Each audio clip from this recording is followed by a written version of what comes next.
Hey guys, tonight we're going to start with a little story about love, lust and logic, in the cradle of Western civilization no less. Now, I should probably warn you, if you were hoping this would be a relaxing tale about genius minds and their quiet, monogamous lives, you're going to be mildly disappointed and maybe deeply intrigued. The truth is, some of the brightest thinkers in history were also some of the messiest when it came to the heart. So yeah, you probably won't survive this, emotionally speaking. So before you get comfortable, take a moment to like the video and subscribe, but only if you genuinely enjoy what I do here. And tell me, what city are you listening from, and what time is it over there? I want to know who else is winding down with this little love-soaked bedtime chaos. Now, dim the lights, maybe turn on a fan for that soft background hum, and let's ease into tonight's journey together.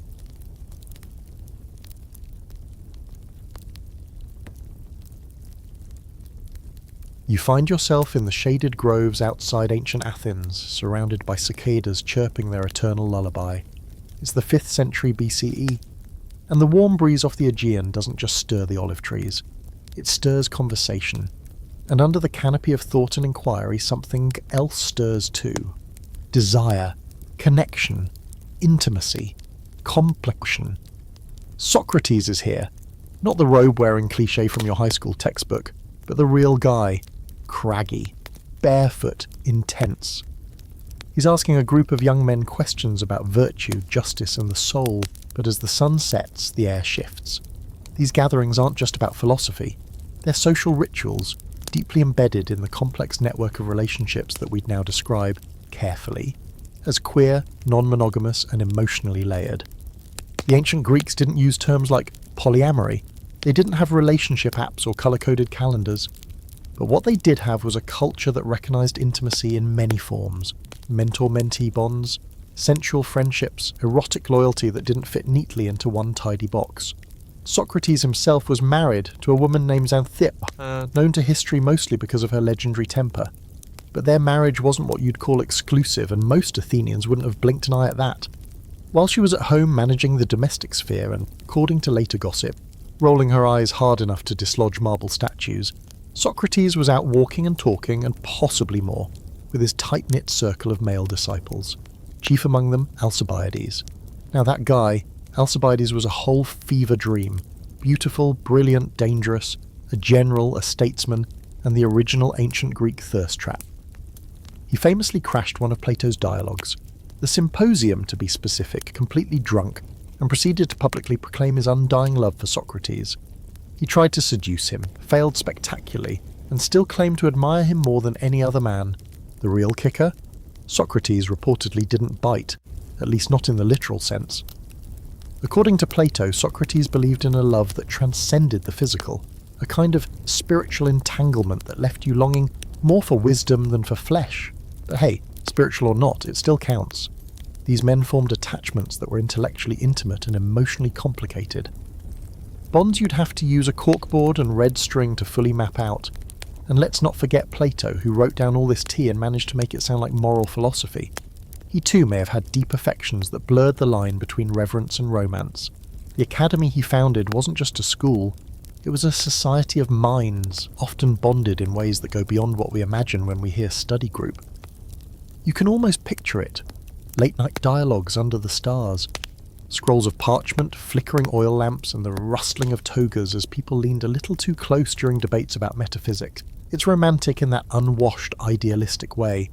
Everyone's writing poems about the soul, everyone's crushing on someone who's probably crushing on someone else.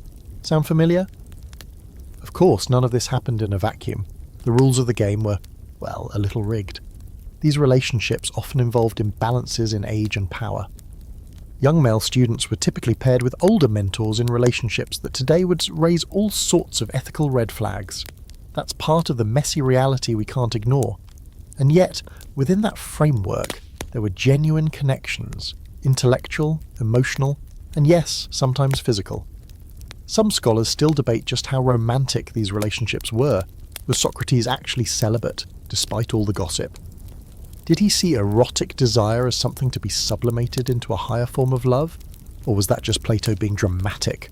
We'll probably never know for sure, but what we do know is that love, in ancient Athens, came in many forms. and monogamy wasn't the reigning norm, not even close. And here's a little fringe detail to warm your heart before you drift too far into sleep. The philosopher Diogenes, the guy who lived in a barrel and mocked everyone, was known to crash symposiums, completely uninvited, and tell the lovers to stop being hypocrites. He once told Plato that Socrates' ideal forms were nonsense, and that instead of talking about love, they should try doing it. Diogenes, history's first chaotic wingman. So here you are, reclining on a stone bench as torches flicker around the agora. You watch Socrates, eyes sparkling, launching into another relentless question. Alcibiades is lounging nearby, half listening, half plotting something wildly inappropriate. The night stretches on. The conversations twist and turn, the hearts do too. This isn't a story of secret love behind locked doors. It's a story of visible entanglements, of shifting definitions, of people trying, often badly, to make sense of love and loyalty in a world with no clear rulebook. It's messy, deeply human, and yes, brilliantly Polly. Now we shift our gaze a few hundred years forward, gliding over the warm sands of Egypt, through the perfume-thick halls of palaces, and straight into the gold-threaded world of one of the most famous women in history, Cleopatra VII. Yes, that Cleopatra. The one with the eyeliner, the asp, and more political savvy in one dramatic eye roll than most emperors had in a lifetime. But you're not here for a biography. You're here because, like many brilliant figures in history, Cleopatra lived a life of relationships that were more web than line, layered, strategic, and deeply intimate in ways history books often smooth over. You ease into the cool shadows of her palace in Alexandria. Outside, the harbour is bustling with ships from across the Mediterranean. Inside, the candlelight reflects off walls painted with lapis and gold. And there she is, Cleopatra, reclining on a cushioned chaise surrounded not by harems, but by scrolls, scholars, and suitors who all want a slice of her mind and maybe a little more. We tend to think of Cleopatra's love life as two bullet points, Julius Caesar, then Mark Antony. But you can already guess, it wasn't that simple. Cleopatra didn't just fall into the arms of powerful men, she chose them, and she often chose more than one at a time. Let's start with Caesar. When she first met him, she was in the middle of a civil war with her brother husband Ptolemy XIII, which is already too much drama for one person, but Cleopatra handled it like a boss. The famous story goes that she had herself smuggled into Caesar's quarters rolled up in a rug. Honestly, it might have been more of a bed sack, but let's not ruin the visual. Either way, she emerges like a glamorous jack-in-the-box and begins what becomes both a political alliance and a personal connection. But here's the thing. Cleopatra wasn't just Caesar's lover. She was simultaneously managing relationships with other key political figures, advisors, and likely a few local nobles whose names didn't make it into Roman records. She gave birth to Caesar's son Caesarion, but their connection wasn't just maternal or romantic, it was about empire. They co-ruled in a way that suggests Cleopatra had no interest in being a mistress in the shadows. She was a queen, and she expected to stand beside power, not behind it. After Caesar's assassination, things only got more interesting. Enter Mark Antony. Now, this was no rebound. Antony and Cleopatra had chemistry so explosive that poets are still trying to capture it. But they weren't a classic monogamous couple either. Antony was already married, several times actually, and while Roman law didn't officially recognise Cleopatra as his wife, their relationship was very much real. They had 3 children together, and ruled the eastern half of the Roman world as something like co-emperors. And yes, they threw legendary parties, possibly drank wine from amethyst goblets, and once tried to outspend each other in an absurd contest of who could host the more lavish feast. Cleopatra allegedly dissolved a pearl in vinegar and drank it. Your move, Mark! Still, these weren't just decadent lovebirds. Their relationship was deeply strategic, emotionally layered, and, according to some sources, open to other entanglements. Cleopatra maintained a court full of scholars, generals, and allies, many of whom had both intellectual and personal bonds with her. Historians can't agree on how many of these were romantic or sexual ensue, but the pattern is clear. She ruled through charisma, intellect, and connection, not strict monogamy, and let's not forget her cultural context. In Ptolemaic Egypt, the royal family operated more like a dynasty of chess players than romantic partners. They married siblings, formed alliances through mutual heirs, and treated marriage like statecraft. Cleopatra was likely expected to navigate multiple overlapping relationships, and she did it with so much finesse that the Romans, deeply threatened by her power, decided to slander her as a temptress rather than admit she'd outplayed them. You're probably wondering, was this polyamory? Not by modern definitions, maybe. But Cleopatra's life shows all the trademarks: overlapping emotional and political bonds, negotiated roles, and a refusal to conform to the tidy single-partner model. She had lovers, allies, and children with different partners across her reign. Some scholars suggest she might have also had relationships with women in her court, though that speculative and veiled in poetic euphemism still wouldn't be surprising. A fringe fact for your pillow tonight: Cleopatra wasn't the only Ptolemaic woman to play this game. Her ancestor Arsinoe co-ruled with both a husband and a brother, and had her own powerfully tangled love affairs that were written into temple walls. Love and power in that world were never cleanly separated. What's still debated today is how much of Cleopatra's image was real and how much was Roman propaganda. Did she seduce her way through history, or did she simply wield intelligence and autonomy in a way that made Roman men deeply uncomfortable? The truth is probably somewhere in between, but one thing's clear: you don't become a symbol of seduction for 2,000 years by accident. Back in her palace, you can almost hear the soft rustle of silk, the murmurs of advisors, the clinking of golden jewellery as Cleopatra rises from her couch. She's laughing softly at something Mark Antony just said, but her eyes drift across the room to a new guest, someone equally important, equally intrigued. The politics never stop, and neither does the intrigue. So as the moon rises over Alexandria and the waves lap against the white marble harbour, you watch her walk across the room, not toward a husband, but toward her next alliance. Another knot in her intricate web. Another page of genius, written not in ink, but in whispered conversations, tangled loyalties, and love that refuse to sit still. Tonight the candle flickers a little cooler, the marble a little smoother beneath your fingertips, as we slip into the Renaissance workshop of one of the most enigmatic minds in history, Leonardo da Vinci. You probably imagine him hunched over some half-finished painting surrounded by anatomical sketches and mysterious devices, and you're not wrong. But tonight, you're not here for the flying machines or the Mona Lisa's smirk. You're here for the soft chaos behind the easel, Leonardo's deeply intimate, fiercely unconventional relationships that ripple through his genius like watercolour through wet paper. Let's set the scene. Florence, late 1400s. The city is a theatre of ambition, art, and subtle scandal. Everywhere you go, there are whispers in the archways, fresh pigment in the air, and a kind of spiritual restlessness hiding beneath the velvet and incense. And in a corner studio above a bustling street, Leonardo is sketching a machine that will never be built, while a beautiful young assistant sits nearby, maybe posing, maybe just watching. Leonardo never married, never even came close.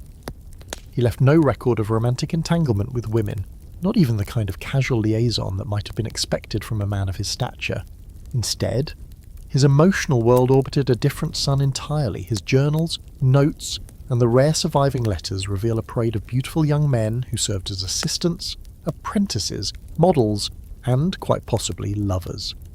Most famous among them was Gian Giacomo Caprotti da Areno, nicknamed Salai, which means little devil. He entered Leonardo's household at the age of 10, stayed for more than 20 years, and caused nothing but glorious trouble. Salai stole money, broke things, lied constantly, and yet Leonardo never let him go. Their relationship, if you can even call it that by modern definitions, was long, complicated, and deeply affectionate. Leonardo's sketches of Salai appear over and over again, sometimes dressed in angelic robes, sometimes stark naked, and always drawn with more tenderness than anything else in his portfolio. And this wasn't just about Salai. There were others, Francesco Melzi, for one, who joined Leonardo's circle later and was described as his beloved disciple. Melzi was quieter, steadier, and clearly adored Leonardo. When Leonardo died in France, it was Melzi who inherited his papers, his works, and, let's be honest, the mantle of his emotional legacy. So what was going on here? The easy answer is that Leonardo was gay, and many modern historians lean that way. But the full truth is as slippery as oil paint. Florence at the time had a thriving, underground culture of male-male relationships, so thriving in fact that the word Florentino was slang elsewhere for a man who loved men. It wasn't legal, mind you. Leonardo was arrested at 24 for sodomy, though charges were dropped. Still, it paints a picture of secret desires, private salons, and people trying to find intimacy within a society that demanded discretion. But Leonardo's story goes even deeper than that. He wasn't just a man who avoided women or loved men. He lived a life that seemed designed to resist structure. His workshop wasn't just a workplace, it was a chosen family with overlapping roles and loyalties that defy labels. Some men were students, some muses, some probably both. Some were rivals, others protectors. And all of it existed within a swirl of shared beds, shared meals, shared brushes, and shared dreams of things no one else could imagine. The Renaissance loved a good binary, heaven and hell, man and woman, virtue and vice. But Leonardo, he painted sfumato, the soft blur, the space between edges, the room where contradictions live together peacefully. And that's exactly what his relationships looked like. Not defined, not limited, just smudged, in the best way. One quirky detail for you before your mind gets too foggy. Leonardo kept meticulous shopping lists in his notebooks, and you can see, tucked between notes about optics and hydraulics, that he routinely bought silk stockings, fancy boots, and elaborate hair care items for his male companions. So not only was he designing robots before electricity existed, he was also helping his boyfriend serve absolute looks. Fashion meets affection meets quiet rebellion. There's debate, of course. Some scholars argue that Leonardo was celibate, that his obsession with the human body was purely scientific. Others think he was too cautious, too intellectual to risk romance. But then, they look at his notebooks and see pages of idealized male beauty, jokes about virility, doodles of half-naked angels, and letters that read more like poems than professional correspondence.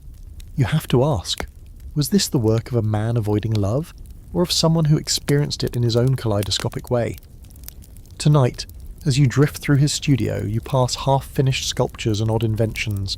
A lute leans against a stool and a faint smear of ochre stains the wooden floor. Saleh laughs in the next room, probably at someone else's expense. Leonardo glances up from his sketch pad. His eyes are light with that familiar curiosity that has nothing to do with equations and everything to do with people. And in this moment, the line between mentor, partner, muse, and mischief maker disappears.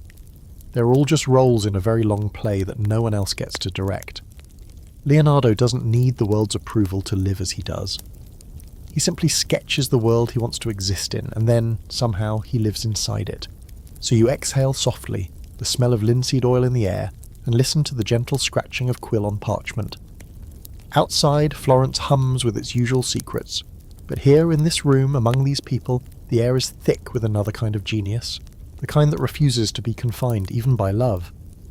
The torchlight grows dimmer now, but we follow it north, across the English Channel, into the damp corridors of Tudor England, full of shadowed court intrigue, velvet cloaks, and polished ambition. You're about to slip into the presence of a queen who officially took no consort, ruled alone, and claimed her body as her own. But if you think Elizabeth I, the so-called Virgin Queen, lived a life untouched by love, you've got another thing coming.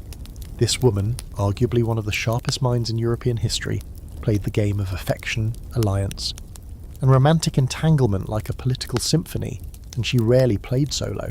You find her in the gardens at dusk, her high, rough, barely rustling as she moves past fragrant roses. She's not alone. Robert Dudley is there.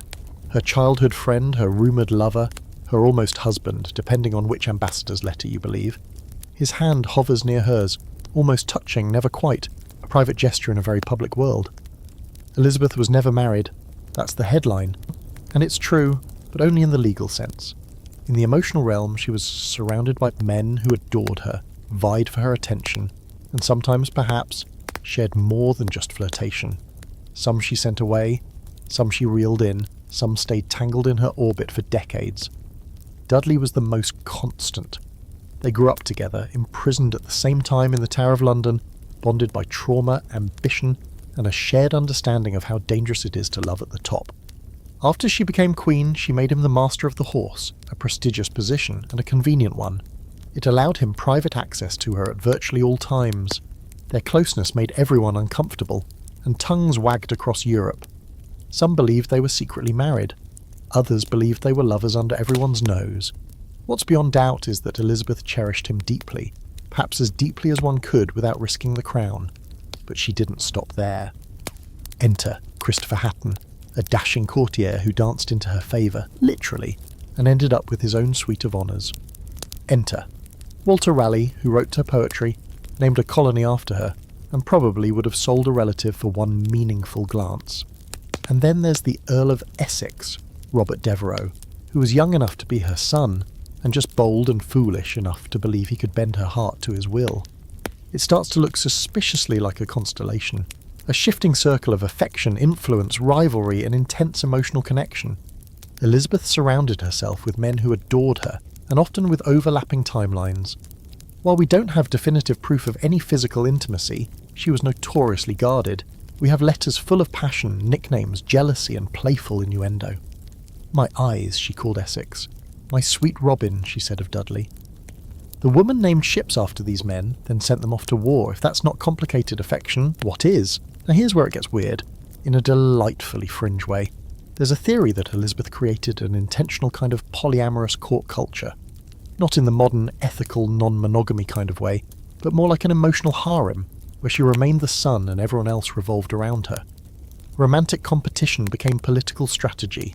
Men's jealousy became tools. She weaponized affection like no one else in European history. And then there's the fringe fact. Elizabeth reportedly slept with a dagger under her pillow. Not because she feared assassins, though fair, but because she liked the symbolism. Even in rest she was in control. No husband, no king, no man to rule her. Just steel, and maybe a secret or two. But there's also real tragedy here. Dudley eventually married someone else in secret. Elizabeth was devastated. She banished him from court, only to forgive him later.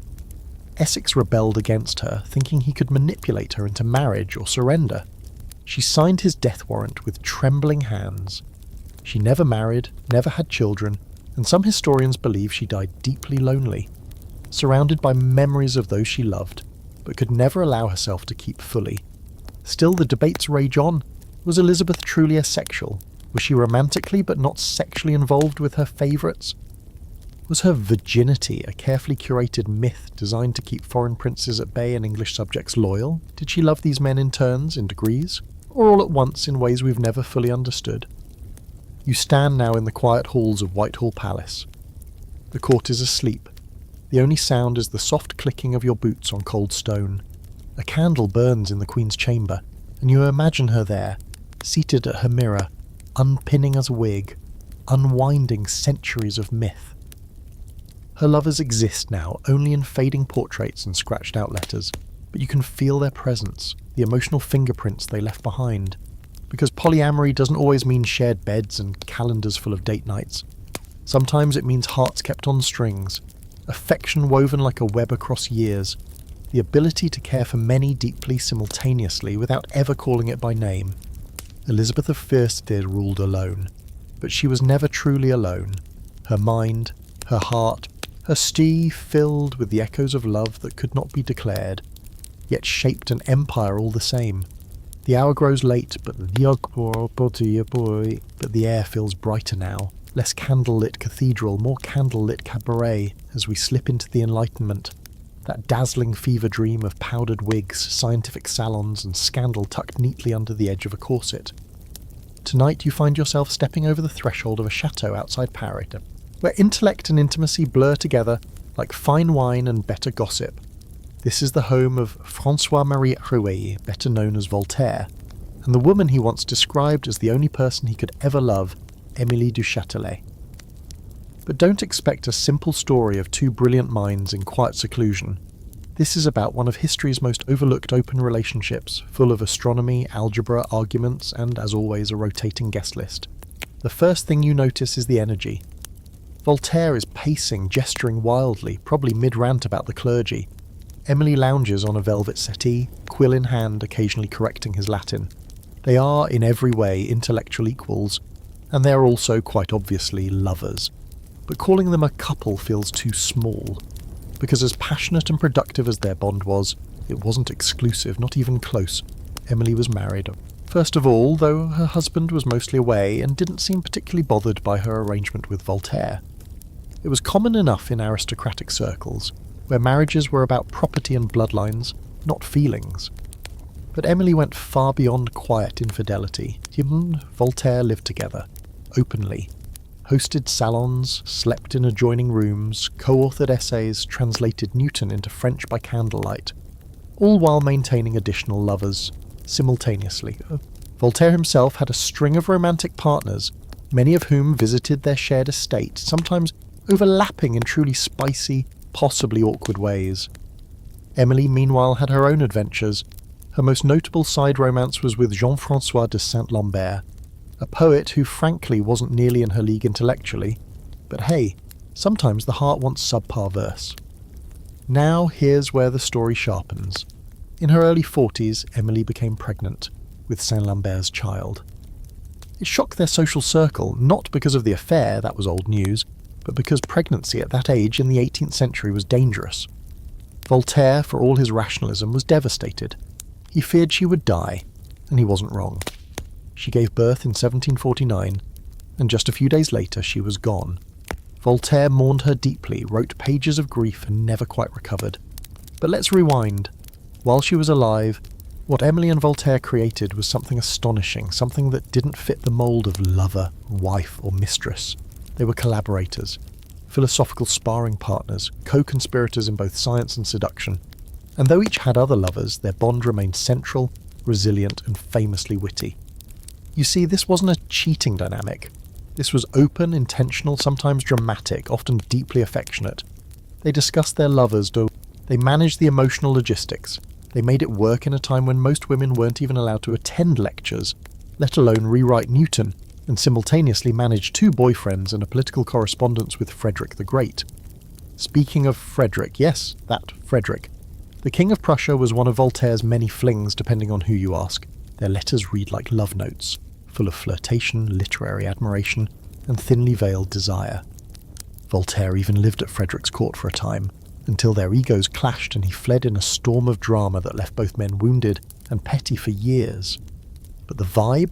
Absolutely romantic, absolutely tangled, and unmistakably part of Voltaire's larger pattern of emotionally entangled friendships. What historians still debate is how to define Voltaire and Émilie's arrangement. Was it polyamory, open relationship, Enlightenment-era cohabitation with benefits and footnotes? The terminology didn't exist yet, but the mechanics were familiar. Multiple partners, emotional transparency, and the understanding that no single person could fulfill every human need. Instead of trying to squash love into a single acceptable shape, they let it sprawl, messy, brilliant, and alive. And then there's this curious detail. Tucked into the footnotes of Enlightenment gossip, Émilie once wrote about the idea of plural passions, her belief that a person could love multiple people deeply at the same time in different ways. Not one big love, but many small constellations, emotional physics, if you will. And when you think about it, of course she believed that. She was a scientist. She didn't expect a single variable to explain everything. In her final months, even while pregnant and struggling physically, Émilie completed her French translation and commentary on Principia Mathematica, still the standard translation today. Think about that.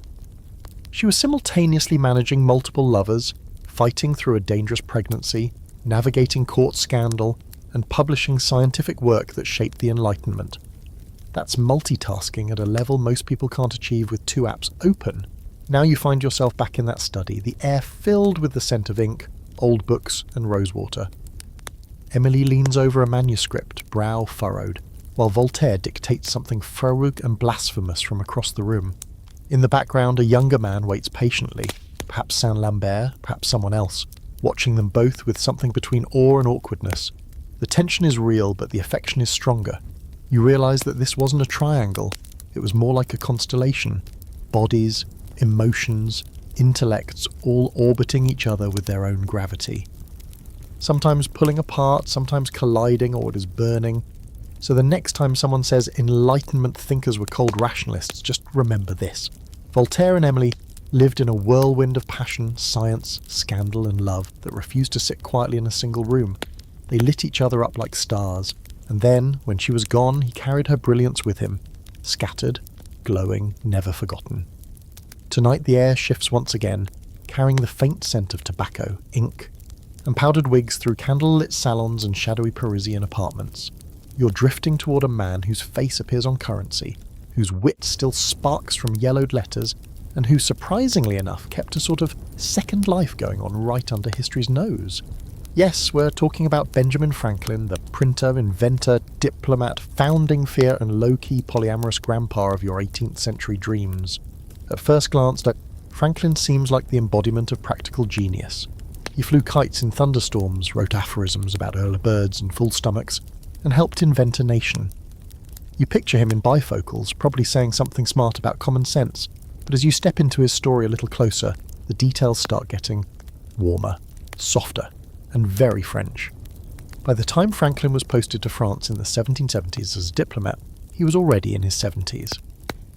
He had the vibe of a beloved elder statesman, wise, witty, a little dangerous in conversation, and the French absolutely loved him, like rock star level adored him. Aristocratic women in prison salons swooned at his jokes, wrote poems about his bald head, and hosted dinners just to watch him charm the room in his worn American coat. Somehow Franklin had become the most irresistible flirt in Paris, and let's just say, he didn't exactly resist the role. At the centre of this swirl was Anne-Louise Brillant de Jouy, a talented musician and salon hostess who became Franklin's closest Parisian companion. Their letters are still around, and they're not subtle. He called her "my lovely little scholar," and signed off with elaborate puns and declarations of affection that danced right on the edge of propriety. Some historians think they never consummated their relationship, but the emotional intensity is undeniable. It was romantic, it was affectionate. It was also one of several such relationships he maintained while in France. There was also Madame Helvetius, the widow of a famous philosopher, who ran her own salon and at one point invited Franklin to live with her. Franklin even proposed marriage, allegedly, though he may have done it half in jest. After she declined, they stayed close friends, still exchanging warm, flirty letters over the years. And in case you're wondering, this wasn't some lonely old man grasping for companionship. Franklin was deeply admired, emotionally vibrant, and surrounded by people who adored him, not out of pity, but out of real connection. Meanwhile, back in America, he had a common-law wife, Deborah Reed, who had refused to travel to Europe with him, and who died while he was abroad. Their relationship had always been unconventional. They never officially married, lived apart for long periods, and may have both seen other people. In some ways, Franklin's domestic life was already a quiet kind of polyamory before he ever packed his bags for Versailles. He also had multiple children, some legitimate, some not, and maintained a strangely tangled network of affections across generations. At one point, his illegitimate son, William Franklin, became a British loyalist, which shattered their relationship, but Franklin remained close to William's children. He seemed to compartmentalise love and loyalty in ways that didn't always make emotional sense, but did allow him to love widely, if not always smoothly. A fringe detail for your sleepy brain. Franklin once wrote a satirical essay titled "Advice to a Young Man on the Choice of a Mistress," where he advised that older women made better lovers because they were more discreet and grateful. It's deeply inappropriate by the modern standards, but fascinating as a window into his attitude. Bold, flirtatious, and unbothered by convention. The man was basically that uncle at the party, except with a printing press and a Revolutionary War to manage. Now let's slow the scene. You're in a candlelit room in Passy, just outside Paris, where Franklin kept his diplomatic residence. Music plays softly, perhaps Madame Brillant on the clavier, her fingers dancing over the keys while Franklin watches with tired, twinkling eyes, a glass of wine in his hand, a warm shawl around his shoulders, and 3 love letters sitting in his coat pocket, waiting to be sent. The room hums with conversation, flirtation, and philosophy. Guests mingle, and Franklin floats among them like some benevolent wizard of affection and strategy. There's a gentle complexity to this man. His mind was sharp, endlessly curious, always building something, an invention, a constitution, a relationship. He seemed to understand that people are not cogs in a monogamous machine. They are messy, soulful, and sometimes need more than one connection to feel whole. Franklin never gave a speech about ethical non-monogamy, of course, but he lived it. With charm, with grace, and often with total chaos. The scholarly debate. It centres on whether Franklin's relationships were truly romantic or just political. Was he emotionally polyamorous, or simply using affection as a tool of diplomacy? After all, Charm opens doors, and Franklin needed every advantage to convince the French to fund a revolution. But when you read those letters, full of teasing yearning and genuine care, it's hard to imagine it was all calculated. He may have never called it love in the modern sense. But he built it, letter by letter, smile by smile, across oceans and salons and candle-lit dinners that lingered long after the revolutionaries put down their quills. So tonight, as the room settles and the music fades, you find yourself seated beside Franklin. He's telling a story, funny, slightly inappropriate, and everyone leans in a little closer. He winks, finishes his wine, and pats your hand. There's a whole revolution going on outside. But here, in this little salon, love has its own quiet insurrection. The night rolls on like a carriage down a cobblestone street, and this time we rattle into the romantic fog of 18th century Germany, where tormented poets pace through candle-lit corridors, hearts full of longing, and hair just wild enough to signal emotional instability. And standing at the centre of this moody parade is Johann Wolfgang von Goethe. If you've ever dramatically sighed after reading a love letter, or if you've ever wanted to ghost someone by publishing a best-selling novel about them, congrats, you're in Goethe territory now. The man practically invented the tortured romantic, and surprise, surprise, he didn't believe in limiting his genius to just one muse at a time. Tonight, you're walking with him under chestnut trees in Weimar. The stars are out. He's probably quoting something in Latin, unnecessarily. You're not quite sure if he's flirting, philosophizing, or just showing off. Spoiler, it's all three. Goethe's relationships were long, layered, and gloriously overlapping. And while he didn't use the word polyamory, he absolutely lived the kind of emotionally non-exclusive life that today would require a very well-structured Google Calendar and a lot of late-night "where is this going" conversations. Let's begin with the basics. Goethe was a writer, a lawyer, a natural scientist, and a magnet for love. Women were drawn to him like moths to a melancholic flame, and he didn't discourage it. From his 20s through his 60s, Goethe wrote poems, letters, and whole novels based on the women, and sometimes men, who passed through his life. Each one was the one until the next one showed up. His most famous early flame was Charlotte Buff, a sweet-ish, intelligent woman who was, unfortunately, already engaged. Goethe fell for her hard, wrote her poetry, followed her around like a rain-soaked puppy. When she inevitably married someone else, he turned his heartbreak into the sorrows of young Werther, a literary sensation that inspired an entire generation of German youth to wear blue jackets and yellow vests, and, disturbingly, also inspired some of them to imitate the character's suicide. Yeah, Goethe was that guy. But the heartbreak didn't stop him. Next came Lily Schönemann, a young woman from a wealthy banking family.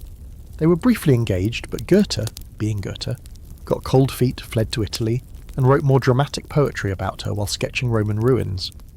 Lily, meanwhile, moved on, because real women don't wait around for poets who vanish without texting back.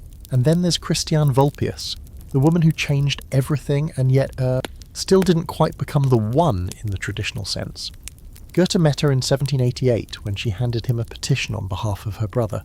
He was immediately smitten. She moved in with him days later. Days. Within a year they had a child together. She remained his companion for over 3 decades, bore him 5 children, only one of whom survived, and finally became his legal wife, after 18 years of domestic partnership.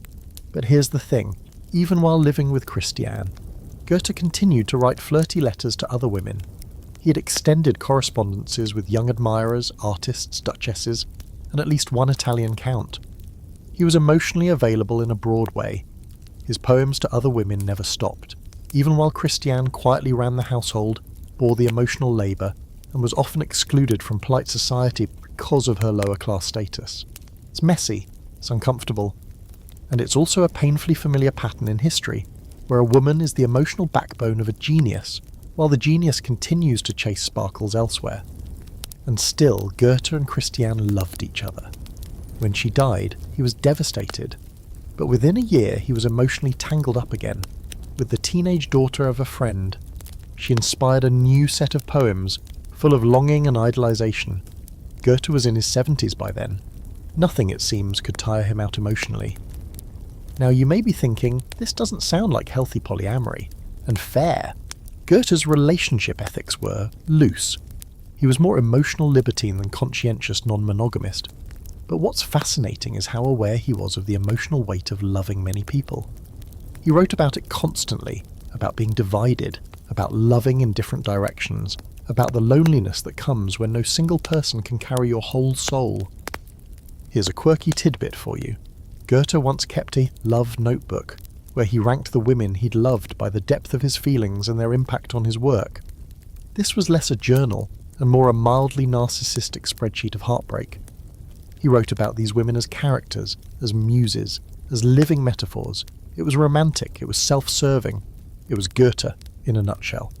Scholars still argue about whether Goethe's pattern of emotional entanglement was intentional, or just the natural overflow of a mind that couldn't stop seeking connection.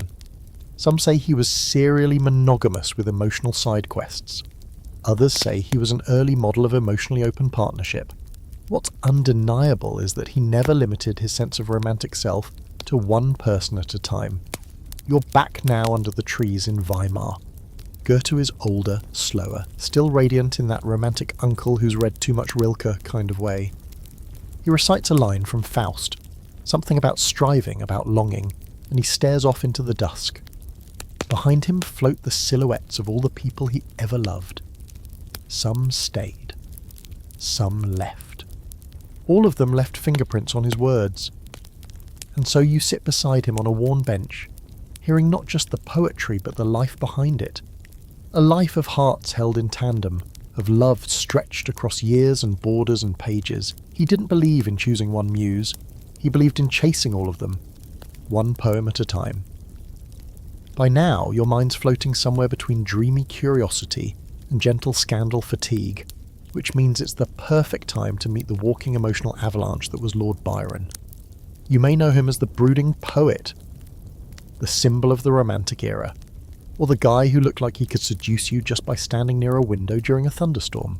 But tonight, you're not here for the poems. You're here because Byron's personal life was so tangled, so theatrically polyamorous, that even his friends described it as a continuous opera of seduction, jealousy, and despair. And they weren't even trying to be dramatic, just accurate. You begin your descent into the Byron vortex in the salons of Regency London, where candlelight clings to the high ceilings and everything smells faintly of perfume, pipe smoke, and bad decisions. Byron walks into a room like he owns the century, tall, beautiful in that "are you cursed" kind of way, and dripping with charisma. He instantly becomes the object of obsession, not just for women, but for men, critics, artists, and housemaids alike. He was that rare creature, someone who seemed to know he was the main character, and absolutely lived like it. Byron had affairs, a lot of them, with everyone, in every arrangement imaginable. Men, women, married couples, close friends, strangers on vacation, you name it. And Byron probably either flirted with it or ran away from it halfway through a breakup speech. His lovers didn't replace one another. They overlapped like Baroque wallpaper patterns, dense, chaotic, and slightly disorienting if you stare too long. His most famous entanglement was with Lady Caroline Lamb, a novelist and aristocrat who described Byron as mad, bad, and dangerous to know, which honestly sounds like a red flag wrapped in a love letter. Their relationship was equal parts passion and destruction. She once disguised herself as a page boy to sneak into his home. He once broke things off so coldly that she had a nervous breakdown in public. Later, she wrote a novel with a Byron-like villain who dies in disgrace. Byron responded by reading it aloud at parties. Yes, it was that kind of situation. But Caroline wasn't the only one.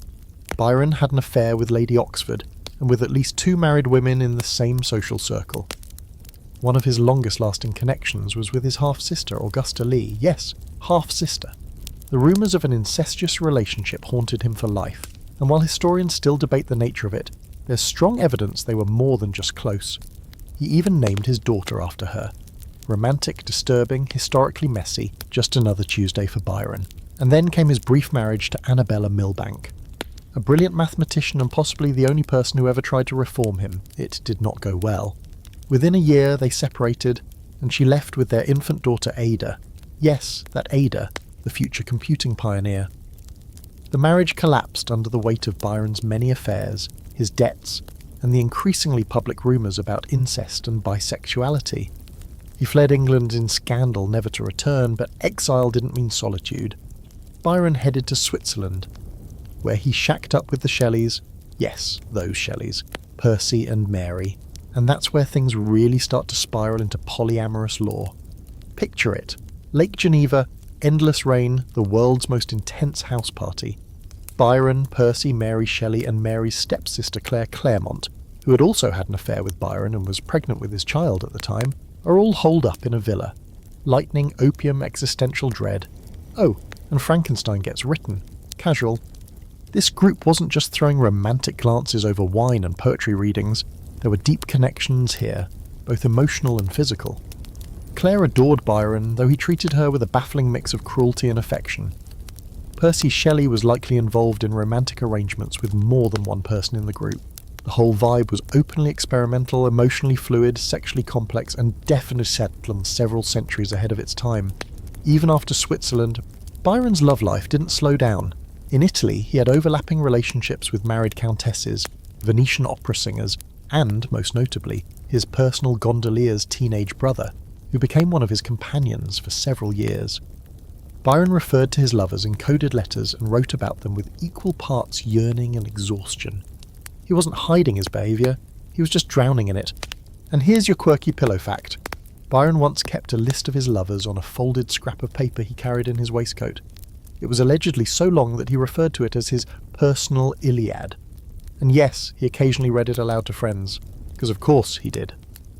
Now, the scholarly debate. Was Byron truly polyamorous in a consensual, ethical sense, or just a chaotic libertine with attachment issues? That depends on which historian you ask and what your definition of polyamory includes. He was certainly capable of deep, concurrent emotional connections. He wrote love poems to multiple people at once. He shared living arrangements that blurred every social and romantic boundary.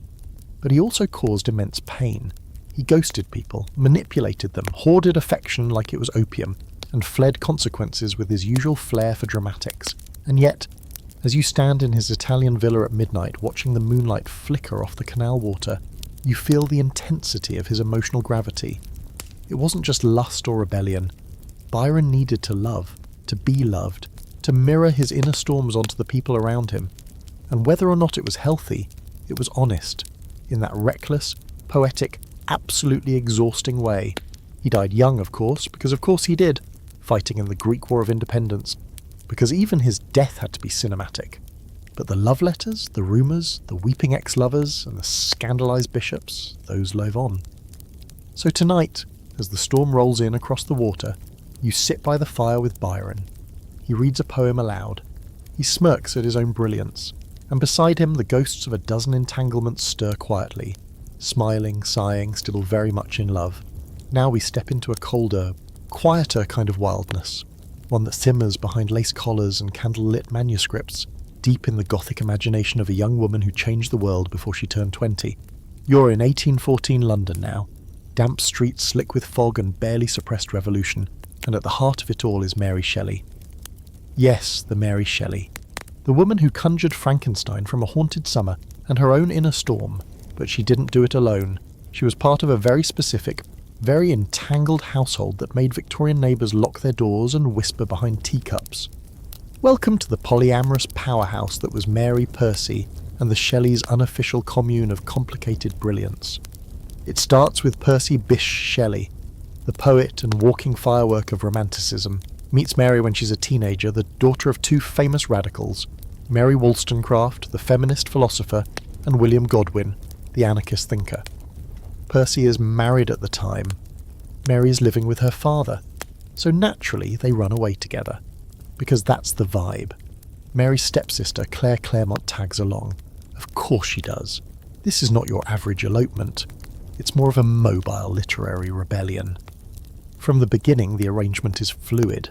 Mary and Percy are deeply in love, soulmate-level intensity, complete with matching existential crises, but Percy believes in free love, a concept that makes modern polyfolks wince a little, because it often meant, back then, I get to do what I want and you, dear woman, get to be spiritually evolved enough to not be jealous.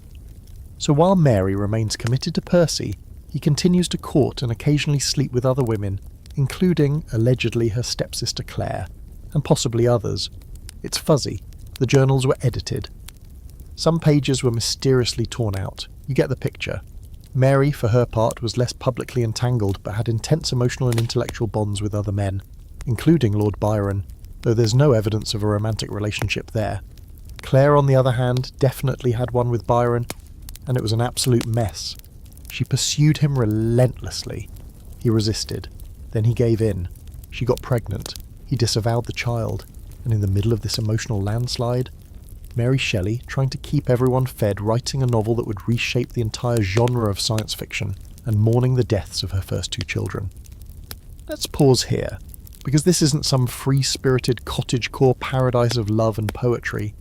This is grief. This is joy and genius and heartbreak and ideological fire, all sharing a cramped carriage. The Shelleys believed in radical love, but they lived in a world that absolutely did not. Mary bore the emotional labour of that contradiction. She wrote Frankenstein while raising a baby, losing another, navigating her partner's various affairs, and weathering society's judgment like a storm rolling in off the cliffs of Dover. And yet, the love was real. Percy adored her. He supported her writing fiercely, treated her intellect with the kind of reverence most women never received in that era. He once wrote, "Mary is my partner in all things, my other half." Even when he hurt her, he cherished her. Even when he sought other lovers, he returned to her with poems in hand and sorrow in his eyes. It was messy, but it was also rare. They were both trying to build something outside the rules, and no one had given them the tools to do it safely. One curious detail that rarely makes it into the textbooks, the Shelleys kept shared journals. Literally, a single notebook that Percy and Mary would both write in, sometimes responding to each other in real time. It's kind of beautiful, kind of horrifying, absolutely intimate. It was like their own analogue Google Doc of existential crisis, poetic fragments, and the emotional weather of their relationship. The scholarly debate around the Shelleys is dense. Some argue that Mary was coerced into an open relationship she never truly wanted. Others believe she shared Percy's views on free love, even if she experienced it differently. Some say her later novels reflect her heartbreak. Others say they reflect her radical resilience. The truth, of course, is a little of everything. Mary Shelley was no passive muse. She was her own storm system, grieving, thinking, writing, enduring. And then there's the Villa Diodati summer of 1816, where everything peaks in one luminous, chaotic flash. The Shelleys are invited to stay with Lord Byron in a lakeside mansion in Geneva. The weather is terrible. Everyone's trapped indoors. There's laudanum, thunderstorms, ghost stories. Mary is 18, Byron is brooding, Claire is pregnant. Percy is probably shirtless somewhere, reciting Prometheus Unbound. And from that wild mess of sexual tension, lost dreams, and late-night dares, Mary Shelley writes Frankenstein, a novel about creation, rejection, loneliness, and the unbearable cost of playing God. It doesn't take a doctorate to connect the dots. After Percy's death in 1822, drowned at sea, his body half burned on the beach while Byron looked on dramatically, Mary remained fiercely independent. She raised their surviving son. She kept writing. She protected Percy's legacy while quietly editing out the more chaotic parts of their life. But she never remarried. She never seemed to replace what she had with him and the world they tried to build, however fragile. Now, you're sitting with her in a small cold room, years later. A candle gutters on the desk. She's writing a letter, maybe to a publisher, maybe to a friend who once loved her in silence. The house is quiet, but her mind is still noisy with memory. You wonder how many kinds of love she carried, how many stayed, how many left marks too deep for paper. The polyamory of the Shelleys wasn't tidy or idealised. It was raw. It was attempted. It was survived. And in the midst of it, Mary Shelley did something no other woman of her age did. She wrote herself into history, not just as a lover or a widow or a muse, but as a maker of monsters, of worlds, of truths we still can't look away from. There's paint in the air tonight, turpentine, sweat, and jasmine from a warm Mexico City courtyard where art and anguish drip from the same palette. You're stepping inside the Casa Azul, the cobalt blue house of Frida Kahlo and Diego Rivera. The walls here don't just whisper, they shout. Every corner tells you that love, for these two, was an ever-shifting canvas, a brutal, brilliant mosaic of intimacy, infidelity, and endless return. And if you're expecting a neat relationship timeline, You might want to loosen up your idea of what together means. You catch sight of Frida first, not the one from the self-portraits, though she's here too, always watching, but the real woman, chain-smoking, laughing with her mouth wide open, wearing a floral crown like armour. Diego is nearby, paint on his hands, probably mid-mural, probably flirting with someone he shouldn't. They are impossible to ignore, these two. Two planets on collision courses who somehow built an orbit strong enough to hold them both, and several satellites. Frida and Diego were married not once, but twice. Their first wedding in 1929 shocked her family. He was 20 years older, weighed more than twice as much as she did, and was already a legend with a history of serial womanizing that included painters, models, and the wives of several close friends. Frida, for her part, was already fiercely independent, already broken physically by a devastating bus accident in her teens, and already somehow incandescent. Their marriage was a roller coaster, but not the up-down kind, more like a looping track that occasionally caught fire and kept going anyway. Both had affairs, often simultaneously, and often with the same people. Frida's lovers included men and women, fellow artists, revolutionaries, actresses. She had a passionate affair with the singer Chavela Vargas, who would later say Frida was the only woman who truly terrified her. She also had romantic entanglements with men like Leon Trotsky, yes, that Trotsky, who she housed in her home while he was in exile, right under Diego's nose. Diego, meanwhile, was consistently, unapologetically unfaithful. He slept with Frida's friends, her students, and, at one point, her own sister. That betrayal nearly ended them for good. They separated, divorced, and then, like the most chaotic plot twist in a telenovela, remarried a year later. The second time, they agreed to live in separate parts of the same house, to keep finances separate, and, most tellingly, to remain sexually non-exclusive. They basically designed their own terms, custom-fitted to the love neither of them could fully explain or escape. Now you might ask, was this love, or just codependency with paintbrushes? Depends on your lens. They hurt each other over and over, but they also inspired each other relentlessly. Frida painted Diego constantly, sometimes tenderly, sometimes as a monstrous baby suckling from her breast, sometimes with heartbreak in every brushstroke. Diego adored her art, championed it when others dismissed it, and called her the greatest painter he'd ever known. One fringe detail: they once lived in connected but separate houses, literally, two buildings joined by a footbridge, so they could visit each other but retreat when needed. It's the architectural embodiment of emotionally complicated polyamory. Not together, not apart, just tangled and trying. And let's not romanticize it too much. Frida often suffered from these arrangements. She longed for stability Diego couldn't give her. She wanted children, but her body couldn't carry them. She poured her rage and longing into her art, turning her pain into visual language. Her open relationship wasn't always a free-spirited exploration. Sometimes it was survival. Sometimes it was self-assertion. Sometimes it was just the only way to stay near the person she loved most, even when he was terrible at loving her back. Still, Frida wasn't passive. She made her own rules. She loved deeply and unapologetically, even when it hurt. In a letter she once wrote, "I love you more than my own skin."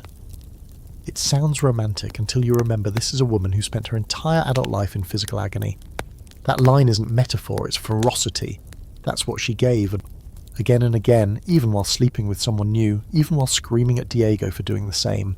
And yet, despite it all, they kept returning to each other, like storms rolling back over familiar ground.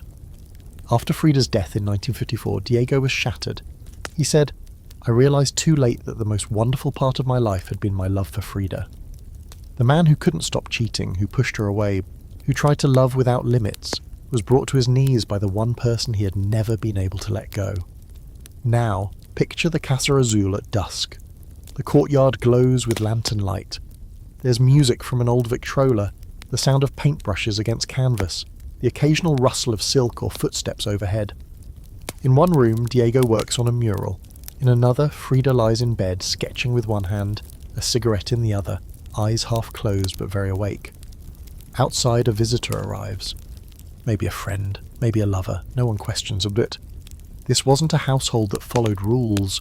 It made them, then broke them, painted over them, turned them into stories, confessions, poems dumbed on the backs of paintings. Frida and Diego's love was polyamorous, but also something more. It was art. unfinished, unbalanced, wildly expressive, and sometimes impossible to look at without flinching. So tonight you lie back beneath the stars, listening to the distant echo of their voices, their laughter, their argument. Their declarations, a love story without borders, a gallery of heartbreak and devotion. A masterpiece, not because it was flawless, but because it was real and it never stopped evolving. Now the air softens again, quieter, more cerebral, like tea cooling in a chipped porcelain cup beside a cluttered desk full of half-read novels and unspoken truths. We're slipping into Bloomsbury now, early 20th century London, where the clocks tick a little slower and the walls don't quite reach the ceiling when it comes to privacy. The Bloomsbury Group, as history would later call them, was a circle of writers, artists, philosophers and thinkers who all lived, loved and collaborated in a social experiment so intricate it might as well have been a group art installation about polyamory. And at the very centre of it all, Virginia Woolf. You arrive at a townhome with walls painted in slightly clashing colours, half-finished canvases leaning against the stairs, and the distant sound of someone reading Greek poetry in the bathtub. It's not a salon, it's a hive. And while the group is often remembered for their literary accomplishments, Woolf's Mrs. Dalloway, E.M. Forster's Howard's End, Lytton Strachey's biographies, they should also be remembered for redefining love in real time. Virginia herself was married to Leonard Woolf, a political theorist and publisher who adored her, understood her fragility, and supported her fiercely. Their marriage was affectionate, deeply bonded, and sexually inactive. Virginia, by her own account, was not interested in men physically, and Leonard accepted that. Their connection was mental, emotional, and remarkably modern in its elasticity. They were partners in work and in life, even as Virginia's romantic passions flowed elsewhere. Enter Vita Sackville-West, aristocrat, novelist, and absolute chaos wrapped in a string of pearls. Virginia met her in the 1920s, and sparks flew almost immediately. Vita was confident, seductive, married herself to a man, but in a similarly open arrangement, and already well versed in affairs with women. She and Virginia began a relationship that was both physical and emotional, passionate letters, garden walks, and stolen weekends at the country estates where the servants politely pretended not to notice anything unusual. Their affair wasn't hidden. It was discussed openly, at least within the group, and folded neatly into the Bloomsbury ethos that love should not be dictated by social norms or legal constraints. In one of Virginia's letters she wrote, "I am reduced to a thing that wants Virginia," referring to herself in the third person, unravelling emotionally, delighted and terrified at the same time. It was messy and beautiful and exactly what she needed, and Vita, for her part, adored her back. For a while. Eventually, as often happens, Vita grew distracted. There were other women, other distractions. The affair cooled, but the friendship remained strong. And something remarkable happened. Instead of spiralling into heartbreak or bitterness, Virginia turned it into literature. Orlando, published in 1928, is one of the most daring queer love letters in literary history. A novel in which the male protagonist literally transforms into a woman halfway through, living centuries of life with shifting gender and love. It was inspired by Vita, dedicated to Vita, and Vita loved it. If that's not art meets poly meets fairy tale, nothing is.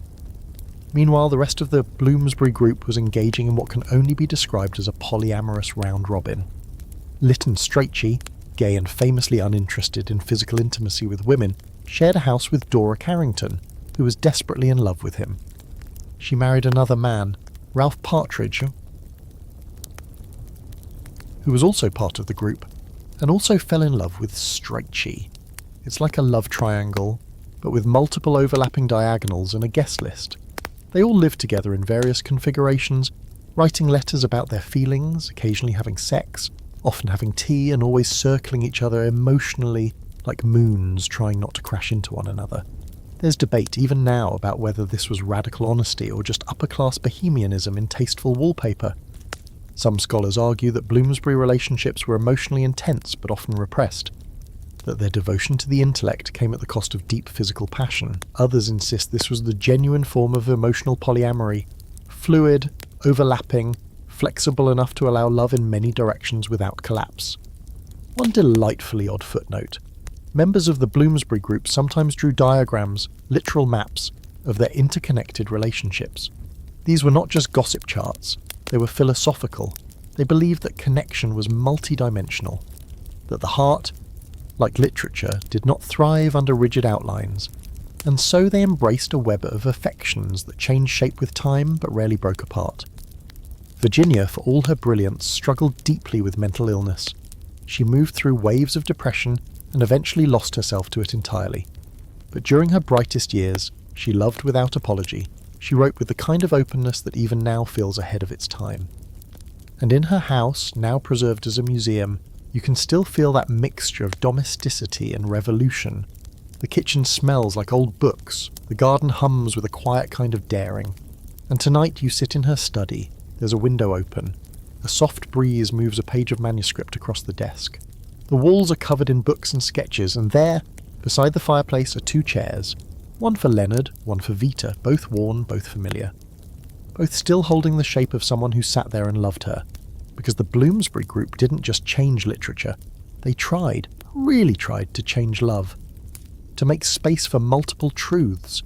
To believe that commitment didn't have to mean containment. That jealousy could be acknowledged, not erased. That love was not a contract, but a conversation. And if that doesn't put you to sleep with a little ache and a little wonder, I don't know what will. You're floating now in a world of chalkboards and star charts, somewhere between the orderly logic of physics and the messy equations of the human heart. Tonight's genius is a man whose name has become a stand-in for brilliance itself, Albert Einstein. But you're not here for relativity or time dilation. You're here for the part that rarely makes it into textbooks, the complicated, off-kilter, emotionally asymmetrical love life of the man who once said, "Gravitation is not responsible for people falling in love," which frankly feels like something you say after cheating on someone you're pretty sure doesn't understand tense or calculus. You find him in his Berlin study, papers scattered, his hair doing its usual caught in a philosophical wind tunnel thing. He's scribbling equations and half listening to a violin sonata drifting in from the next room. It's 1915, and Einstein is in the middle of both reshaping modern physics and making a slow-motion mess of his personal life. Because for someone so focused on universal laws, he wasn't particularly great at playing by emotional ones. Let's start with Mileva Maric, Einstein's first wife, fellow physicist, and by all accounts the only woman who could keep up with him mathematically in his early years. They met as students in Zurich, fell in love through shared notebooks and intellectual sparring, and eventually married in 1903. It should have been a power couple, but instead it became a slow, painful unravelling. Einstein grew distant. Mileva, already navigating the exhausting weight of motherhood and career sacrifice, began to suspect, correctly, that her husband was emotionally elsewhere. And here's where things take a sharp turn. When they separated in 1914, Einstein drafted a list of rules for her if she wanted to remain in the house with him. Things like, "You will not expect intimacy from me," and "You will stop talking to me if I request it." It reads less like a relationship contract and more like a cease and desist. The marriage collapsed.